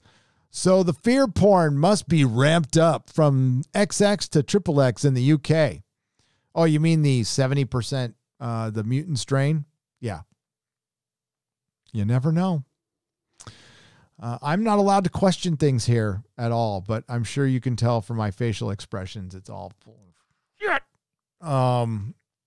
Sorry, I sneezed right there. Something. I stepped away from the MCU after Endgame. After following what's going on with Marvel in the late 2010s from guys like Zach, I saw it coming a mile away. Oops, my mistake. The MCU. Makini 90. Bless you. Bless you. Thank you for the $10. Dude, yeah. Well, honestly, Marvel Comics foreshadowed all of entertainment, didn't they? And now, here at the end, while we lord over the ashes of our franchises, it's fucking Star Wars. It's the most healthy. I can't believe it. I can't fucking believe it. Of all people, to figure it out in a moment. And that's all I'm willing to give them in a moment. Cecil. What's up, Cecil? Hail, Gary. Hail, chat. Fun stream. Merry Christmas. Merry Christmas to you, my friend. Thanks for the kind words. I appreciate it. All right. I'm going to have to wrap it up. If I missed the super chat, I'm sorry. I'll do it in a square up. I've got to finish my Luke Skywalker video that you pretty much heard. Oh, and Will Gentry, I can't believe you didn't get the notification for my Doctor Who video. I'm so shocked. It's 8 a.m. You think Az is up yet? Problem being, seeing that you worship him. Hey, Az, you awake? I got to send you something. I got to send him something. So it's so weird because Az is just waking up now. I'm going to go to sleep, and then he's going to wake up, and then I'm going to wait. You know, he'll be up all night, and then I'm going to get, and we're going to do a show in like 12 hours, and it'll be like 1 day for him. It'll be like 2 for me. It's so weird. The planet's round. It's because the planet is round. Holy shit. I owe you and Lord, you owe us nothing, Cisco Kid, for $50. I owe you and Lord Doomcock a very big thank you after hearing you two talking up The Expanse last night. I started watching it, binged it, the first 7 episodes, and about to go into the 8th. Great seeing you on this late. Thanks again. Cisco Kid, thank you for the $50. Wow. Watch The Expanse. Expanse is the best show on television. It's the best written show on television. It's better than The Mandalorian, like a lot. The Mandalorian has a lot of cool Star Wars stuff in it, but if you want a story with like characters and plots that make sense and that doesn't have to rely on anything other than talent, watch The Expanse. Now, The Mandalorian is probably the second best show out there for sure, without a doubt. I can't think of much. I look forward to watching The Mandalorian at least. I'm dreading Star Trek. It's so much so that I put off my review. Like, it's going to be really late. So, Tox Fox, thank you for the pound. I appreciate the donation again, Cisco Kid. And everybody go check out Cecil. Cecil's one of the funniest men on this platform, and I love him to death. So everyone, have a great night. Be good to each other. And I want you all to have like the merriest of Christmas. I hope you had a great Hanukkah. To our Jewish friends out there and anybody else who's other denominations, I hope you're solsticing or whatever is that going on right now. So the author Stephen Walton and his fellow pagans are, I don't know, getting coffee enemas and dancing around a giant wooden pole naked or something, whatever pagans do. People against goodness and normalcy. That's what they are. That's what they are. And everybody else have happy holidays. Be sure to tune in to the Friday Night Tights Christmas special. Be sure to tune in to the Real BBC on Az's channel tomorrow at 10 a.m. for our big announcement. And I have a Doctor Who video. I got a Star Wars video coming out. And then after that, my Mandalorian video. And then after that, a big surprise. Ciao, everyone. Nerdrotic.com.